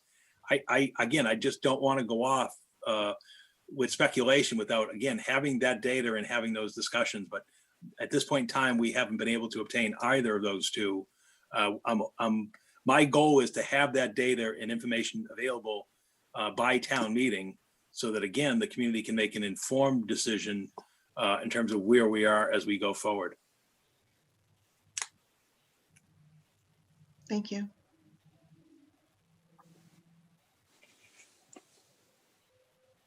So if there's no further comments on this one, we can move on to the next agenda item, which was the Ledge Road traffic mitigation options. And again, Paul Haverty is going to stay with us for that discussion as well, because one of the options, as the board knows, is a legal option. And Paul, along with all of us, want to make sure that we don't, cause any problems with that going forward. So with that as context, again, Steve Yonley helped us with this as well, and I work with Steve Maffetone and others in terms of assembling for you sort of a one-page summary of the options going forward in terms of the Ledge Road actions, going from the school bus turnaround to the left turn from Ledge Road to the Dunstable sidewalks, and to the alternate egress and ingress from Route 40 Groton Road, as well as, again, we have a fifth option, and I provided you with the minutes from your executive session, just so sessions you've had on that, just so you'd have that available to you. And again, town council is here this evening. What I can tell you is I did speak to Dr. Lang, superintendent of schools, because in the discussion I had with Virginia last week, we want to get a sense of context. Well, what is going on in the schools right now in terms of busing and transport of students? And Dr. Lang informed me that as of last week, the end of last week, that the current registrations, they have 2 elementary students from Ledge Road who'll be taking a bus to school during this hybrid opening at this point in time. So that's where we are. And again, I've given you the four construction alternatives, for lack of a better word, the status and cost estimates and timeframes on those. I don't know how you wish to proceed with this discussion, so I'll stop at this point.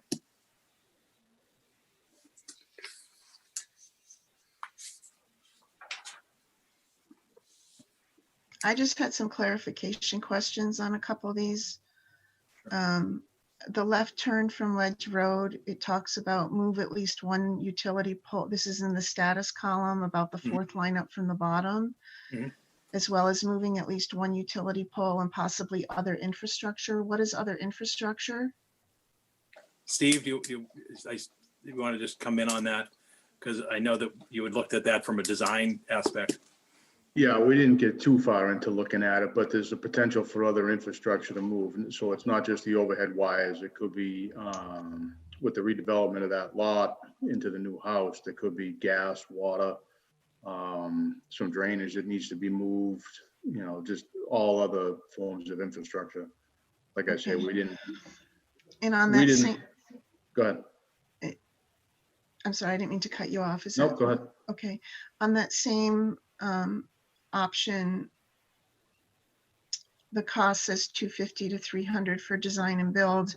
And this is the discussion that we had before. National Grid wants at least a design before they could move forward. So I recall that 250 to 300 was a kind of a rough estimate that you got from an outside contractor at the time because of work demands on our town employees. So what would it be just to like do the design step? And have we been able to kind of sharpen our pencils on that at all? So again, it was my understanding when we looked at that option, whatever it was 6-8 months ago or something, that it was not really going to be a viable alternative. So I didn't proceed any further. I mean, for me to come up with a design to even see about grid moving a pole, we'd have to get, contracts from survey work, and I'd have to at least come up with a preliminary design, which involves me, reconstructing the intersection as well as determining an amount of property for a taking on that corner. Okay. Where there's a brand new house. I think that in our discussions internal was kind of the sticking point. That was a little shack, and now it's a large single family home. Okay, and just to finish out my clarification questions so I understand what I'm looking at, the Ledge Dunstable sidewalks, the second line says near house number 50. Is that 50 Dunstable or 50 Ledge? Ledge. Okay. That's And roughly then, the end of the acceptance. and then the estimate 540, you have the backup spreadsheet that shows 340 for the Dunstable Road. So is the Article 10 sidewalk, is that this Dunstable Road sidewalk, or is that something else, Paul? That's just sidewalk funding in general. It could be In used, general, okay. but it's not a restricted or directed towards that project. When we were at Springtown meeting, we heard loud and clear from the voters that they were anxious from the reps to come back with funding for our roads and sidewalks. Okay. And we possibly could. Okay, and then on the last one, the ingress egress from Route 40, the end of the first paragraph says purchase of access parcels from JFG Holding LLC. Who is that and what parcels are we talking about? That's the frontage parcel to get to Groton Road. The plan for the access road envisioned working with the property owner, and that's where that discussion came up in terms of the rezone. But So who's JF Holding? Is that really North Star's property that you're talking about? it may be, I don't know what the legal entity that's holding that property, but that's the property. It could be Okay, North Star, okay. And then the second paragraph, is that new information that the state is not, that the state says it's not feasible? So But that was the response from MassDOT. Our initial response from MassDOT was it wasn't feasible. They weren't going to go there. And then we reached out to Representative Golden. And then the latest information we have from Representative Tom Golden was that he felt that the town would have to make a determination of commitment to that option, in order to have a chance to get that approval for the easement from MassDOT. And also the question of funding and the transportation bond bill hasn't been resolved either, because that legislation hasn't been resolved yet by the legislature at this time. So the MassDOT stated the plan was not feasible is the previous reach out that Mike McCall did with them. Yep. It's not new information through Tom Golden after reaching out again. That's correct. That's still tied up in them being overstretched with other priorities. Okay.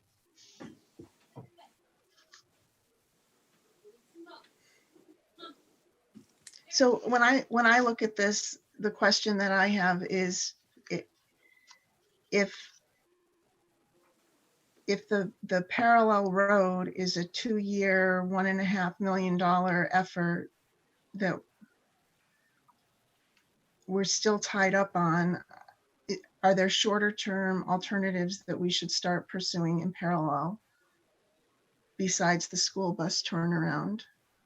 Because we could get to the end of 2 or 3 years and be nowhere.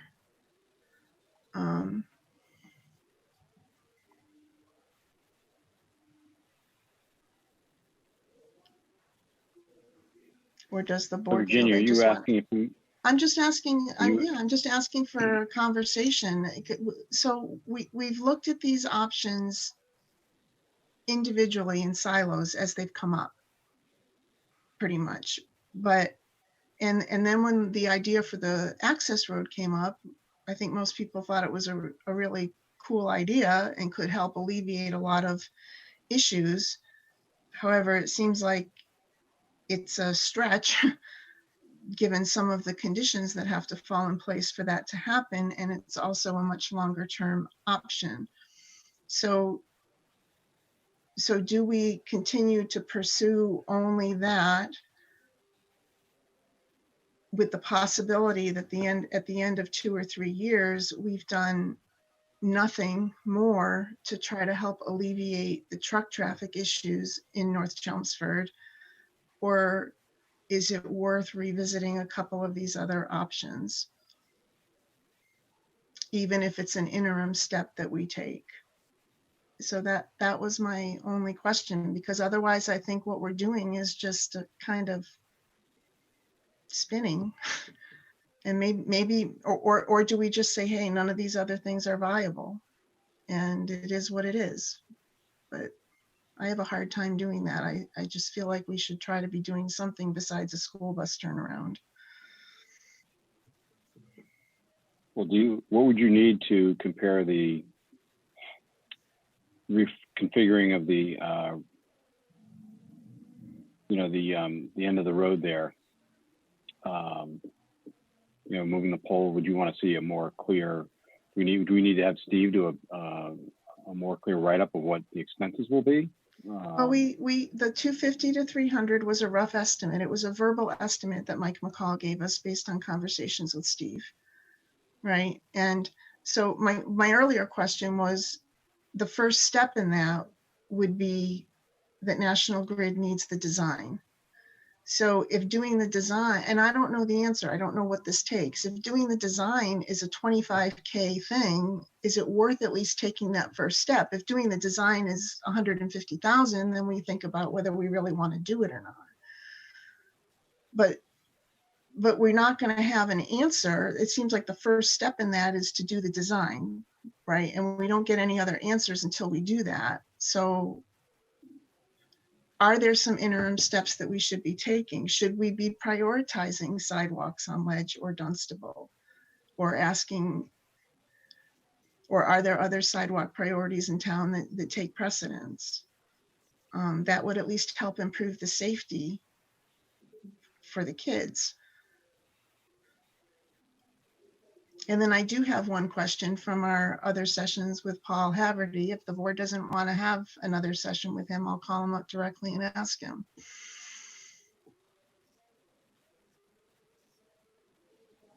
I don't mind having another executive session to discuss the Ledge Road issue if that's needed. What do we have to do to make that road, at least find out what the costs are and where we stand? I mean, The access road idea, George? pardon me? Yeah. Which road? Ken's idea for the access road? Right.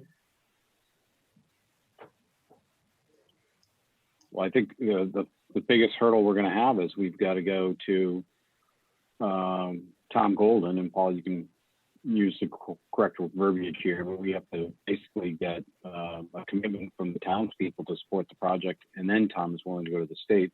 With everything going on the state level right now with COVID, he's not going to, his feeling was he wasn't going to have a lot of traction unless he had 100% buy-in, maybe even not 100%, but what the state doesn't want is they start to put energy and effort towards this process and then have the whole thing get derailed because the town decides to change their mind. Is that fairly accurate description, Paul? Yeah, but the other concern, Mr. Chairman, and members of the board, is the property owner at the edge, at the Groton Road frontage, basically kind of told us that she was tired of waiting, and therefore, her window was rather quickly in terms of what she was going to do there, and that's when she raised the prospect of the zoning change, which that trial balloon got popped real quick. And so I don't know, that same property owner just received approvals for the redevelopment of the other side of Groton Road. So I don't know what her pressures or time constraints are for, the parcel. Well, does she have a problem with sewage? I mean, is she gonna have a problem with the, tying into sewer? So, I mean, is she kind of dead in the water until that gets? I think she has sewage and water connection expenditures. So it's not clear to me what her plans are, but again, we don't know what that means for her in terms of this parcel on the other side of the road. But I think it was clear when we had that discussion with her was that she was anxious for a resolution because she felt sort of financial pressures to do something with these properties. Ken, the parcels on the north side that you're talking about already have single family homes. So the sewage question would be whether if she moves that to duplexes, I don't know where that falls in with all the work that Steve and his team have been doing. Right, I don't know either, but I do know her plan was to take down. Right, she wanted wanted to to put a rebuild. development in there. I don't know how many units or what her plans or I know it's got some zoning for commercial behind it, and I'm not really sure what that would mean, but my feeling on it too is she hasn't started on the south side yet. So I don't want to sit there and say, well, it's just done because we didn't make fall town meeting. And then Paul, can you maybe elaborate a little more? You had mentioned a zoning change and that got popped or blew up. How did you word that? I'm not sure what you were alluding to there. When we had the discussions with the property owner, she had raised the prospect of changing the zoning on that parcel. And that's where the whole discussion came up about the gas station and everything else. And my understanding was that was not warmly received. And that, that's when we heard from people on the previous committee and so forth saying, what are you doing? We just spent, all that time studying this thing and how dare, basically how dare we come back and put this consideration of changing the zoning in light of all the work that they had just completed. That's what I heard from that discussion. I don't think the committee came back and said that, Paul. There was pushback from the public in the public input session. Right. So and that's part of the alignment that Tom Golden has said that we need to have. It needs to be aligned between the community, the town, and the state. You have to have kind of all three pieces. And the developer. Right. And, well, Yeah. And I haven't seen anybody sort of take the reins to drive that. And further on that issue is that I don't necessarily felt that there was enough conversation or thought given to it, because I think if the people of North Chelmsford, and particularly in that area, that, you know, the 1,000 homes or however many it is that are on Ledge and Graniteville and Main Street and Dunstable all sat down and thought about this and said, okay, well, let's weigh this out. An access road that came along Route 3 versus what's going on in all those neighborhoods now with trucks. Is there any way to come up with some sort of agreement if there was we heard some residents say, well, they're just going to use the back door and flush all kinds of trucks out that way. Well, what if there was a restriction on it? I don't think there was conversations weren't had to try to come up with a consensus agreement, what it would take in the building of that access road to get consensus amongst all, and maybe not even all, just the majority of the landowners out in that area. Just because I didn't hear anybody say they didn't want it. They just had concerns that they wanted addressed if we were going to do it. I think it should be addressed. And there's never been a meeting or public session or input or anybody picked the reins up on this and said, okay, let's drive this and have a concerted effort and open this conversation up to try to come up with some sort of consensus. I agree. And I'm not pointing fingers or blaming fault on anybody,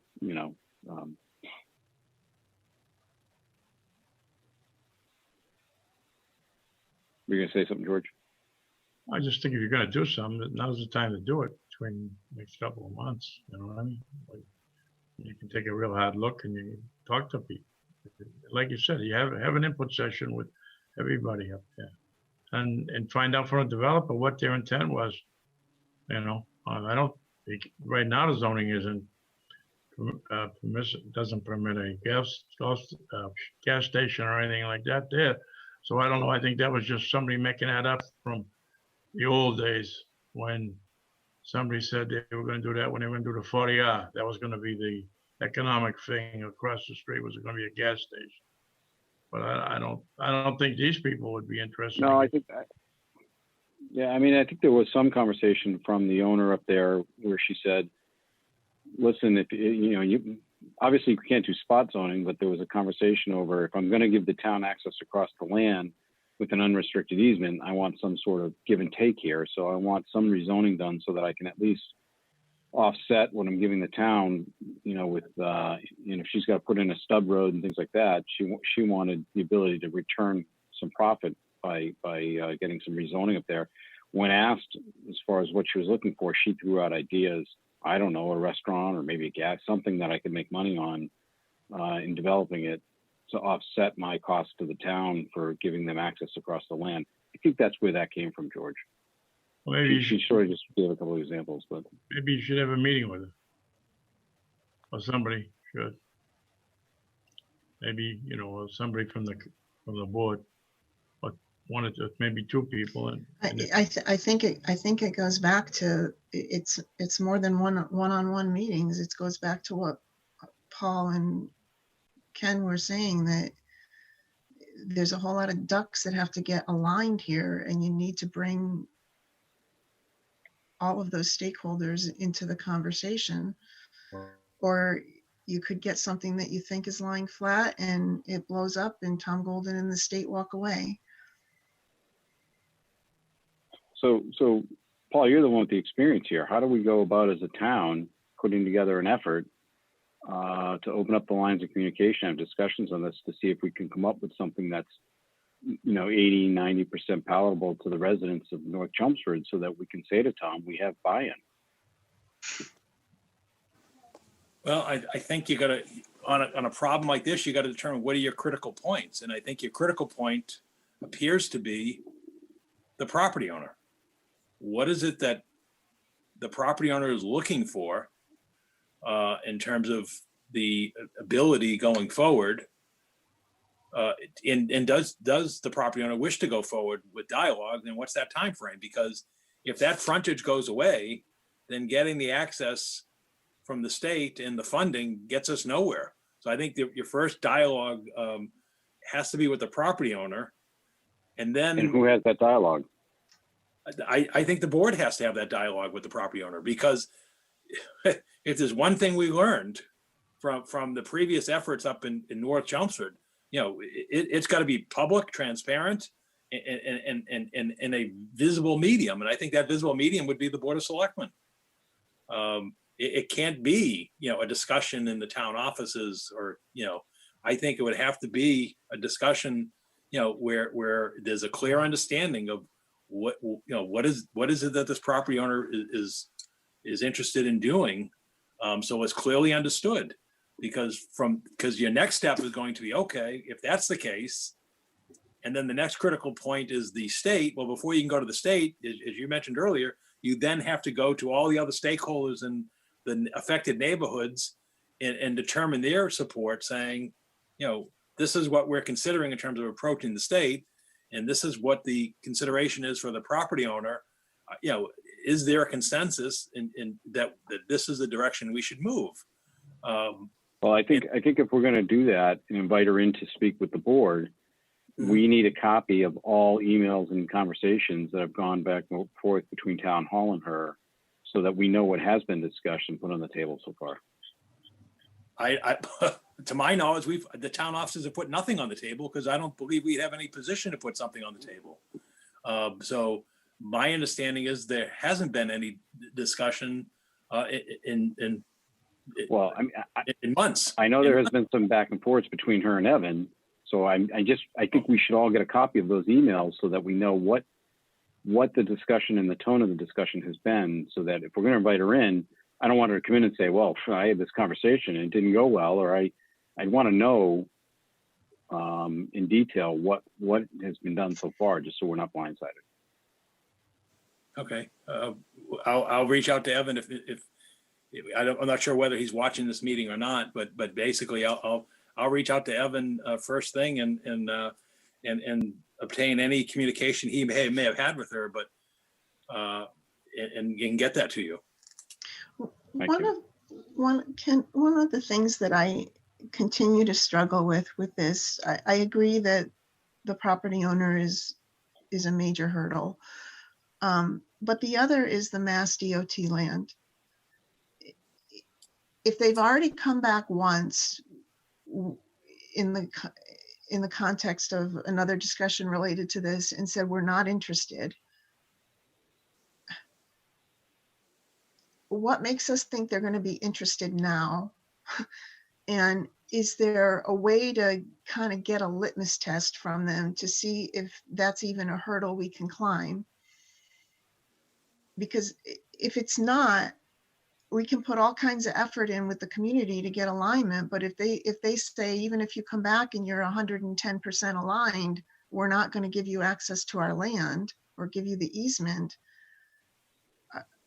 I don't know what we do with this. So is there any way at all, Paul, to sanity check whether they would even be receptive in the future? Or was their initial feedback to us previously their position regardless of what we're trying to do? I think the sense I got from Representative Golden was, if there was going to be a change, it would be driven from the governor's office, or to MassDOT, as opposed to, like you said, their initial response was no interest. So do you remember why they had no interest? Did they give us a rationale? My only understanding is that's a parcel that abuts Route 3, and was sort of considered part of the highway layout. At one time, it used to be a rest area, and there didn't seem to be any interest in disposing of that land.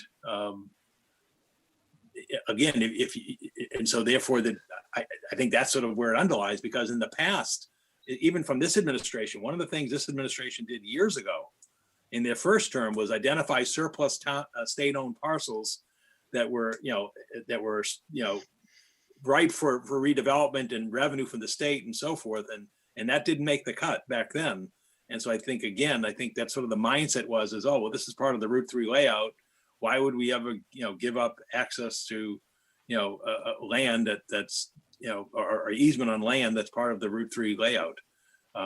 So I think that's, and I think that may explain that position from MassDOT. But again, I didn't have firsthand discussions with the MassDOT on that issue.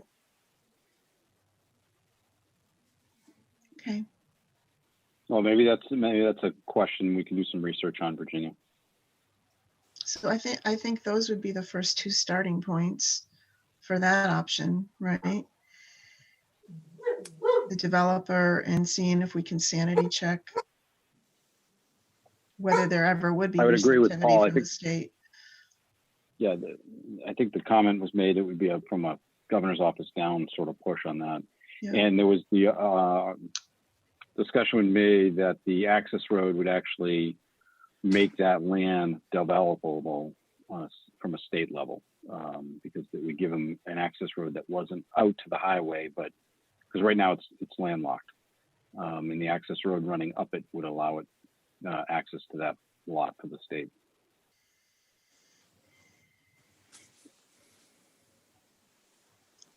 But we can do some homework on that. Okay, so for the other two, are you done with the first steps on the road, Ken? I am, yeah. Anybody else?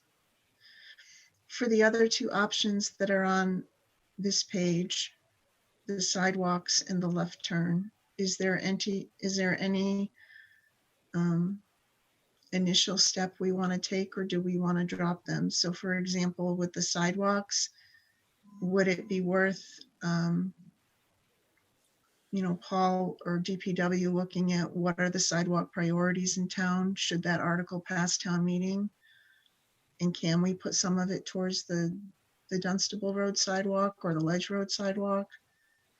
Or is that money already claimed? Is that like a worthwhile step to take to see where this fits in the overall trade space for the town? I think the concern with the sidewalks on Dunstable Road is part of the road is no longer, goes into Tingsboro and then it comes back into Chelmsford. So you could have a sidewalk to nowhere with this gap in between. And then the question is again, what does sidewalks up there do, and where do you stop?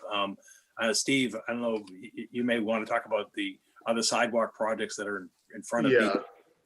So, we have a fairly active sidewalk program. A few years ago, the town did a complete streets prioritization plan, which identifies all these areas for sidewalk improvements, new sidewalk installation, and anything connected there too. And that part of town, or at least that section of Dunstable Road and obviously Ledge Road, at the time there wasn't the truck traffic that there is now. That was not identified in that plan. So I have about 75 to 80 other projects in line in the queue that we tend to pick away at, be it improvements through the center. We have, I've had a sidewalk project on Westford Street that's been ready to go for almost 10 years that I would like to get to one of these days. We've been rebuilding existing sidewalks recently. So I think when we kind of discussed those numbers with the board, a few months back, as Paul just stated, there's 11 or 1,200 feet of it that is in Tingsboro. So 15 years ago, we ran sidewalk on Dunstable Road from Dunshire Drive all the way into Vinyl Square. Mhm. It was a well-received project, but there was never any anticipation to go any further, mainly because we would hit Tingsboro, and then, obviously, like I said, 1,200 feet and you're back into Chelmsford, but you don't really, as you continue back towards Tingsboro, you don't get anywhere on the sidewalk. So that was never on any, even the sidewalk master plan from the 90s, that area was not on. So, I mean, it's, $500,000 for, a sidewalk to nowhere, I think. Okay.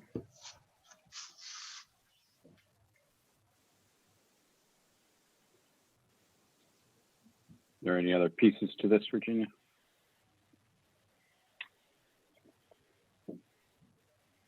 The one that's left is the left turn. I don't know if we finished the discussion, but is there a baby step that can be done there, or is it an all or nothing? I think the concerns with the left turn on Ledge onto Dunstable is if you build it, will it be used? In other words, what will the traffic reduction be? Because I think the sense was most traffic would continue to go right.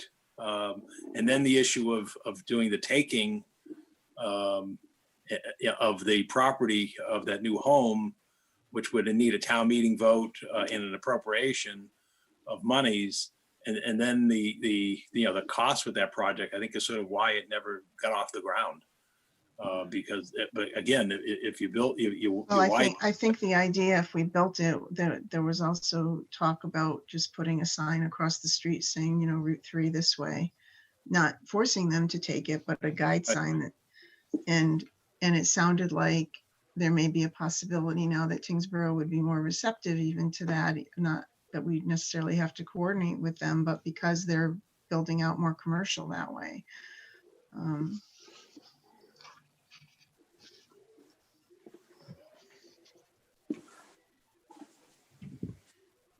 So what would be So I don't know if there is. for I a don't know if left-hand there turn is. and what would the cost? No, I understand, but I guess questions to Steve and Paul. The next step to do a left-hand turn analysis and what would the cost be for it? So with that, I think, you know, and again, I don't have that file with me, so I'm kind of going off the top of my head. I had reached out to one of the consultant companies that we use for traffic projects, and they kind of, you know, gave me something, you know, like the back of an envelope type of estimate. That was around 120 to 130,000. Survey, you know, full design of the intersection. You're going to have to carry it up Dunstable Road a little bit because you got a vertical curve when you're going kind of westerly on or northwesterly on Dunstable Road. So there'd be some additional road work there. The utility relocations. So construction number, you know, you were looking at the, you know, 200 to 300,000 probably, depending. And again, we don't know because we don't have survey information. I mean, it would be, if the board wants it, you know, it'd be something we could take some preliminary shots and try to fine tune that a little bit. But again, I think some of the hang up is you got a new home there and you're going to be taking about a third of their property to make it work.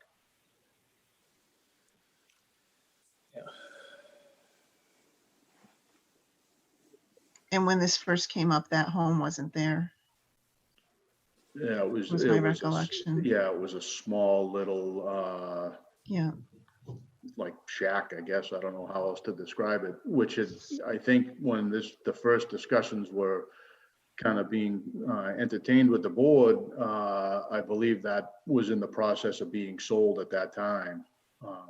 You know, and it was shortly thereafter that it was the same developer that built the houses on the other corner of Ledge Road, purchased that lot and built the house, tore down the little shack and built the new home.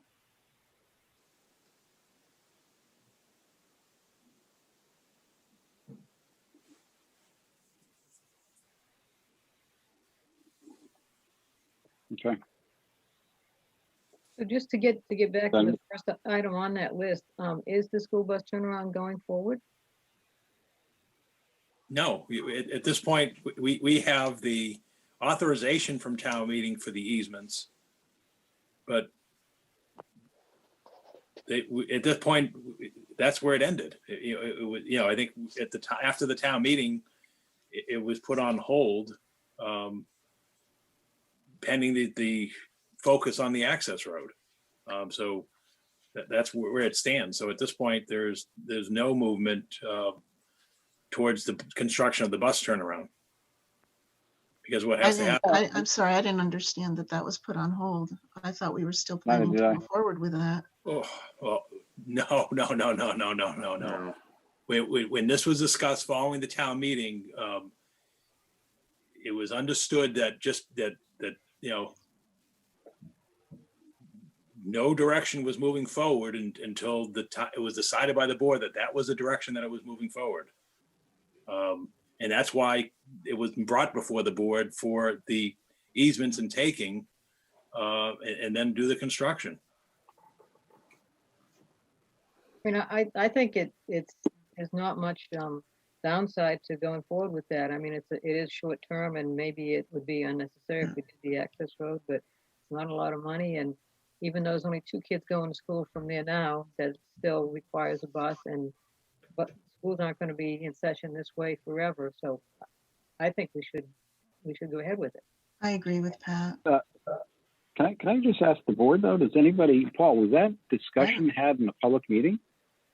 Mr. Chairman, if we're going to be direct, I understood that from you as the chair, that there was no understanding that going forward to take these easements and to construct this project. That's how I understood it. Okay, and I don't, not comfortable getting into this discussion of he said, she said, whatever. Okay. But again, my protocol is after we leave town meeting, I do town meeting follow-up. And at that time, it was like, okay, but Well, there was no movement on this going forward, and all the energies were directed towards the access road. well, could we discuss it tonight? Sure, if you like, we'll get it on upcoming agenda and No, we and- discussed this. Pat just brought it up. Can we discuss it tonight? sure, the topic is consideration of discussion of traffic mitigation options for Ledge Road. So it's falls within that agenda topic. I didn't understand that this was, I must have missed something. I didn't know this, we weren't moving forward on this. I thought after town meeting vote that's why I haven't been talking about it tonight. I thought that was moving forward. To me, I mean, I agree with Pat. It seems like a relatively small investment. It goes to the heart of safety of those kids on that road. And part of the thinking was that it would, especially when school's back in session, it would be a deterrent to trucks exiting that way because they're going to get stuck behind the school buses. So if I can comment on it quickly, one of the other reasons, and I'll be perfectly honest, I was under the assumption it was tabled for until the access road was either a viable option or not. But with not getting our road capital funding at Springtown meeting, which I understand is coming with the unknown with the COVID crisis and the state level funding. But now with that funding coming back, we didn't have funds to proceed with either property taking or construction. So Although we could have used Chapter 90 money, Steve. We had $1.1 million. I could have, Right. in the grand scheme of things. But If the desire was there, we could have used the Chapter 90 money and appropriated it. Correct. So I just think this is a no-brainer. We have the support of town meeting. It's a relatively small investment. It's a short-term action that could at least help contribute to alleviating some of the safety and other concerns. And I don't think it should be put on hold for something that could take 3 years and might not ever happen. I feel like and if it means Virginia, I'll agree with you. put it back on the priority for the next budgeting cycle, then let's do that. That's my feeling. No, I agree. I think it should be moved up the list.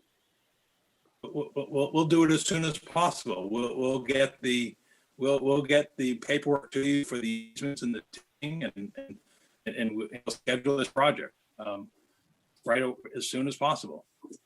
If that's the direction from the board. I'm hearing 2 board members saying. Emily, George, do you want to weigh into any of this? Well, yeah, I think it's a good idea. I still like to pursue. Can you hear me all right? Yes. Come back on the telephone here. Obviously, I'd like to see, a full court press on the other side and make it a decision of we're going to go with the road or not. But while we're not, in the meantime, I don't think it's a bad idea to put the turnaround in there. Emily, what about you? Oh, sorry, were you done, George? No, I'm fine. Yep. Thank you. Emily? I have a lot of thoughts.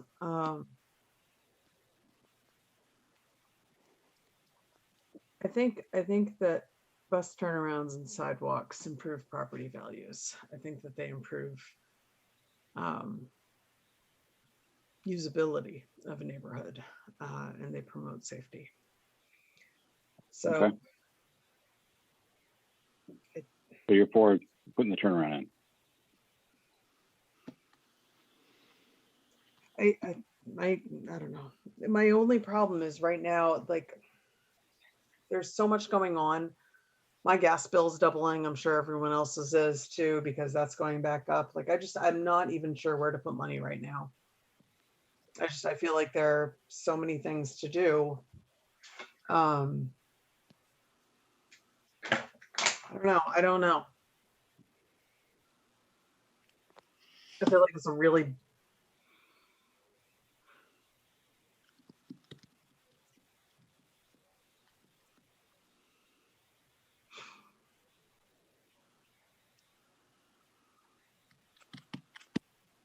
I think we need to push for the access road. I think the state is not going to do anything about it. I think if they're not going to do anything with that landlocked chunk of territory, I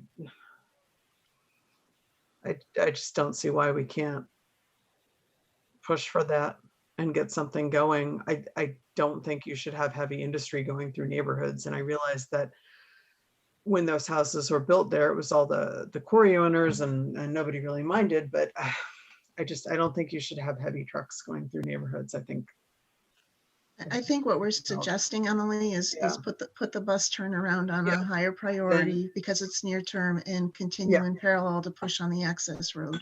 Yeah. Yeah, I mean, I don't know.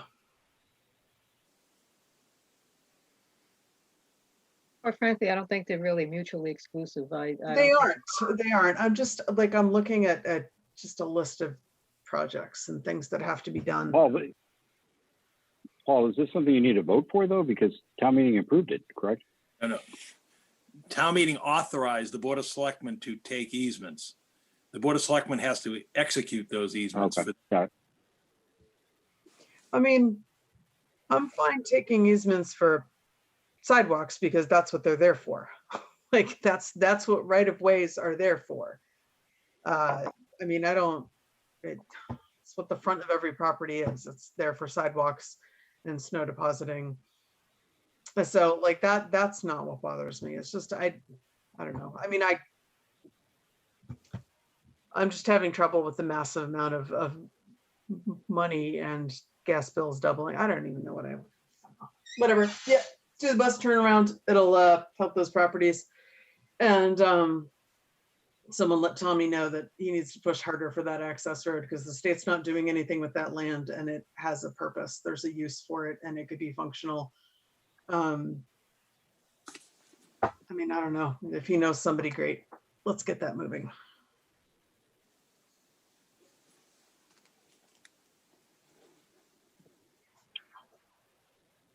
Okay, so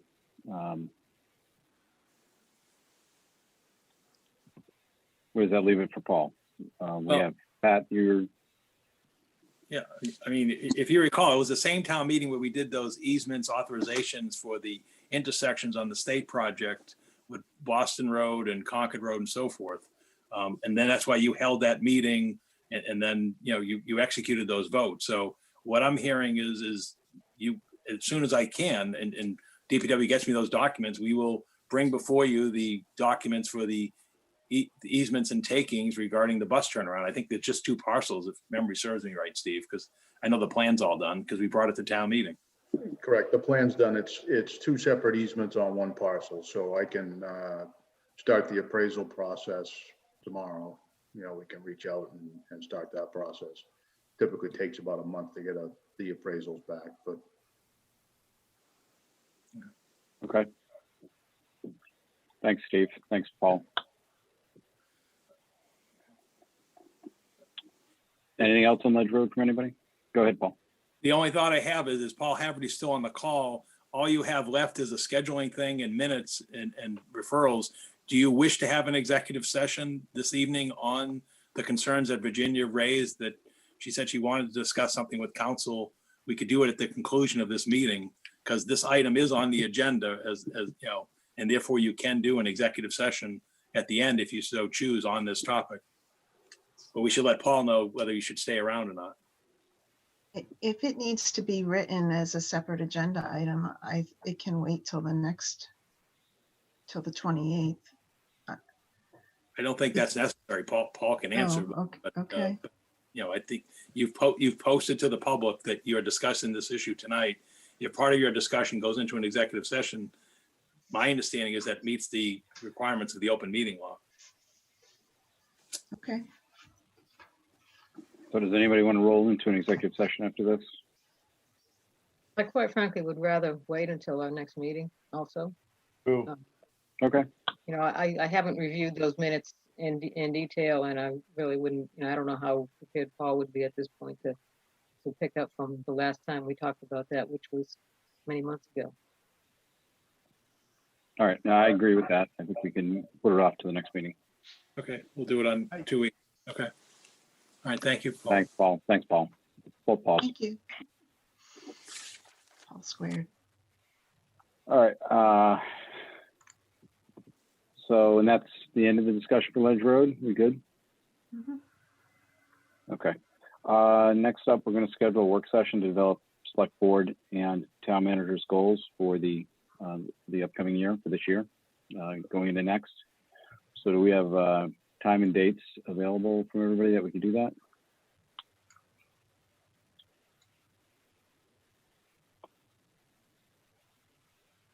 Paul, do you want to start with your schedule?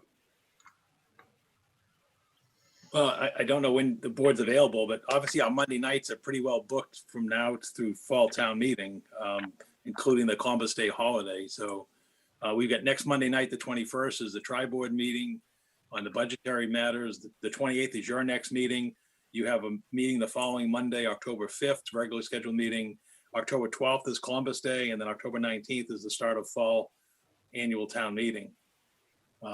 So I don't know what night would be convenient for you to have this session. What about like Tuesday or Thursday of next week? Yeah, I don't think we can limit this to Mondays. This has to get going. The 22nd or 24th? I think the 24th would be a finance committee evening, because again, they'll be meeting to, so I would like to avoid the 24th. Tuesday, the 22nd? Fine with me. I'm open. What time were you thinking? 7. Would you say, Emily? 7. Same select board time, same select board station.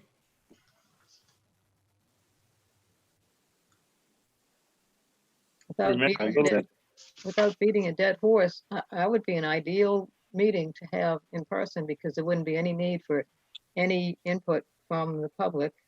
It could be basically a meeting that we would hold that would be just broadcast on telemedia. You are correct. And it would eliminate all these intrusions that we get, it seems, at every meeting. I'm amazed these people have that much time. Like, who's like, I'm gonna go troll a local select board meeting? It's just so dumb. So If we want to do that, I you wanna think Paul we'd have to make sure the school committee isn't meeting that night because they're usually a Tuesday night meeting. But they're meeting tomorrow night, right? So I'm assuming Okay. they would not. Wait a minute. Yeah, right. Isn't that right? I don't think they're scheduled to meet next Tuesday. Yeah, I'm trying to look that up right now as we speak to see if they have anything posted beyond tomorrow night. But I would think you're right. I would doubt it, given that they generally tend to meet every other week. And they'll be meeting the night before for the tri-board meeting.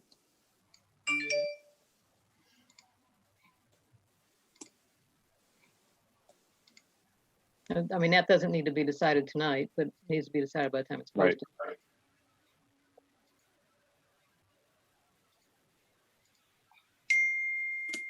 I just got a text, they're not meeting on the 22nd.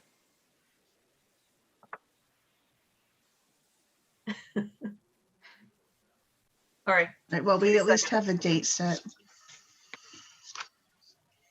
you want to do 6? Do you want to do 7? What do you want to do? I'm flexible. Me too. Earlier the better. Do whatever. Yeah, that sounds, yeah. How about 6 then? George said earlier the better. 6 it is.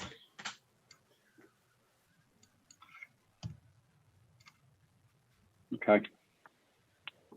Thank you for everybody's help on that.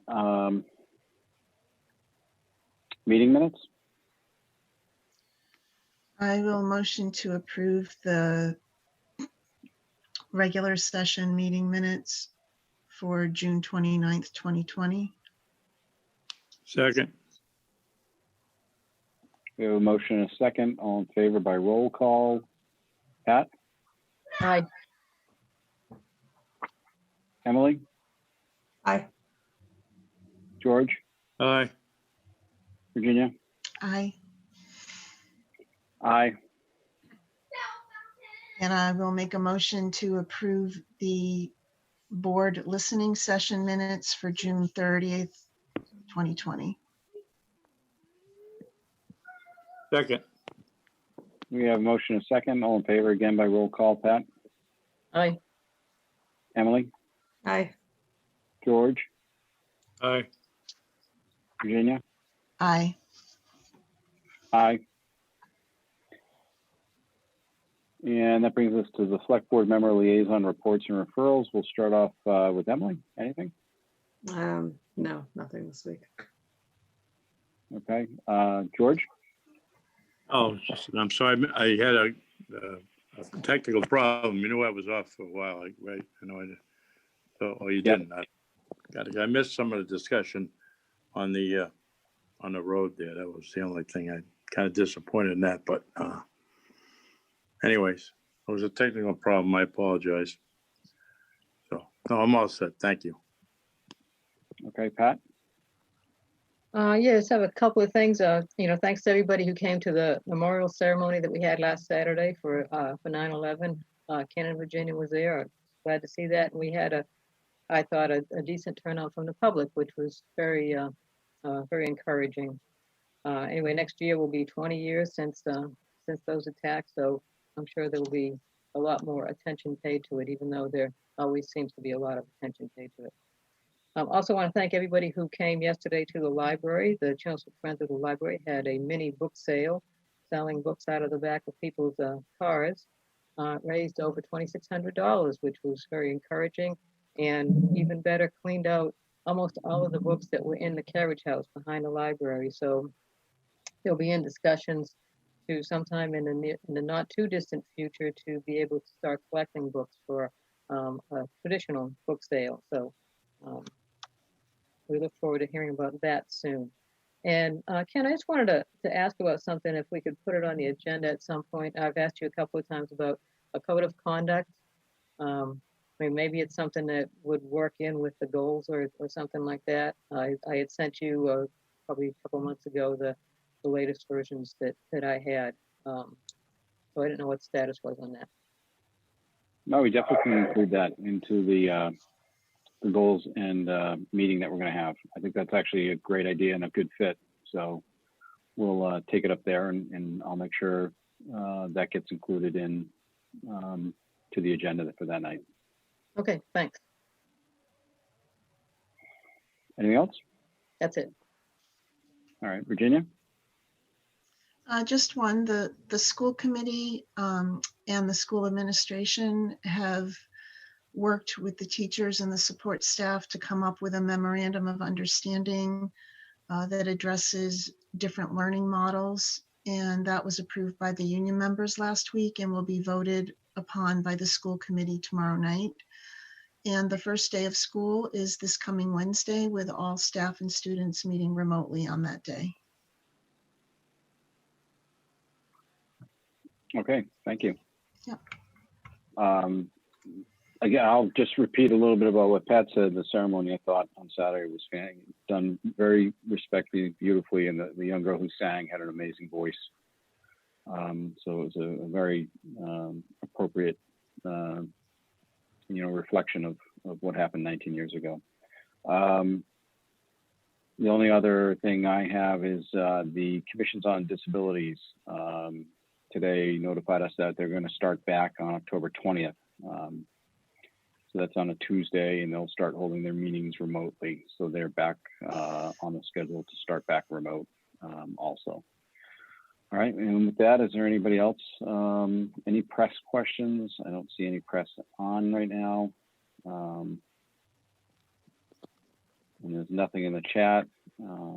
So with that, I will motion to adjourn. Second. we have a motion, a second, although I don't see George. I don't have to, George. But we have a motion and a second. All in favor by roll call. Pat? Aye. Emily? Aye. George? Aye. Virginia? Aye. And I vote aye. Thanks, everybody. Aye.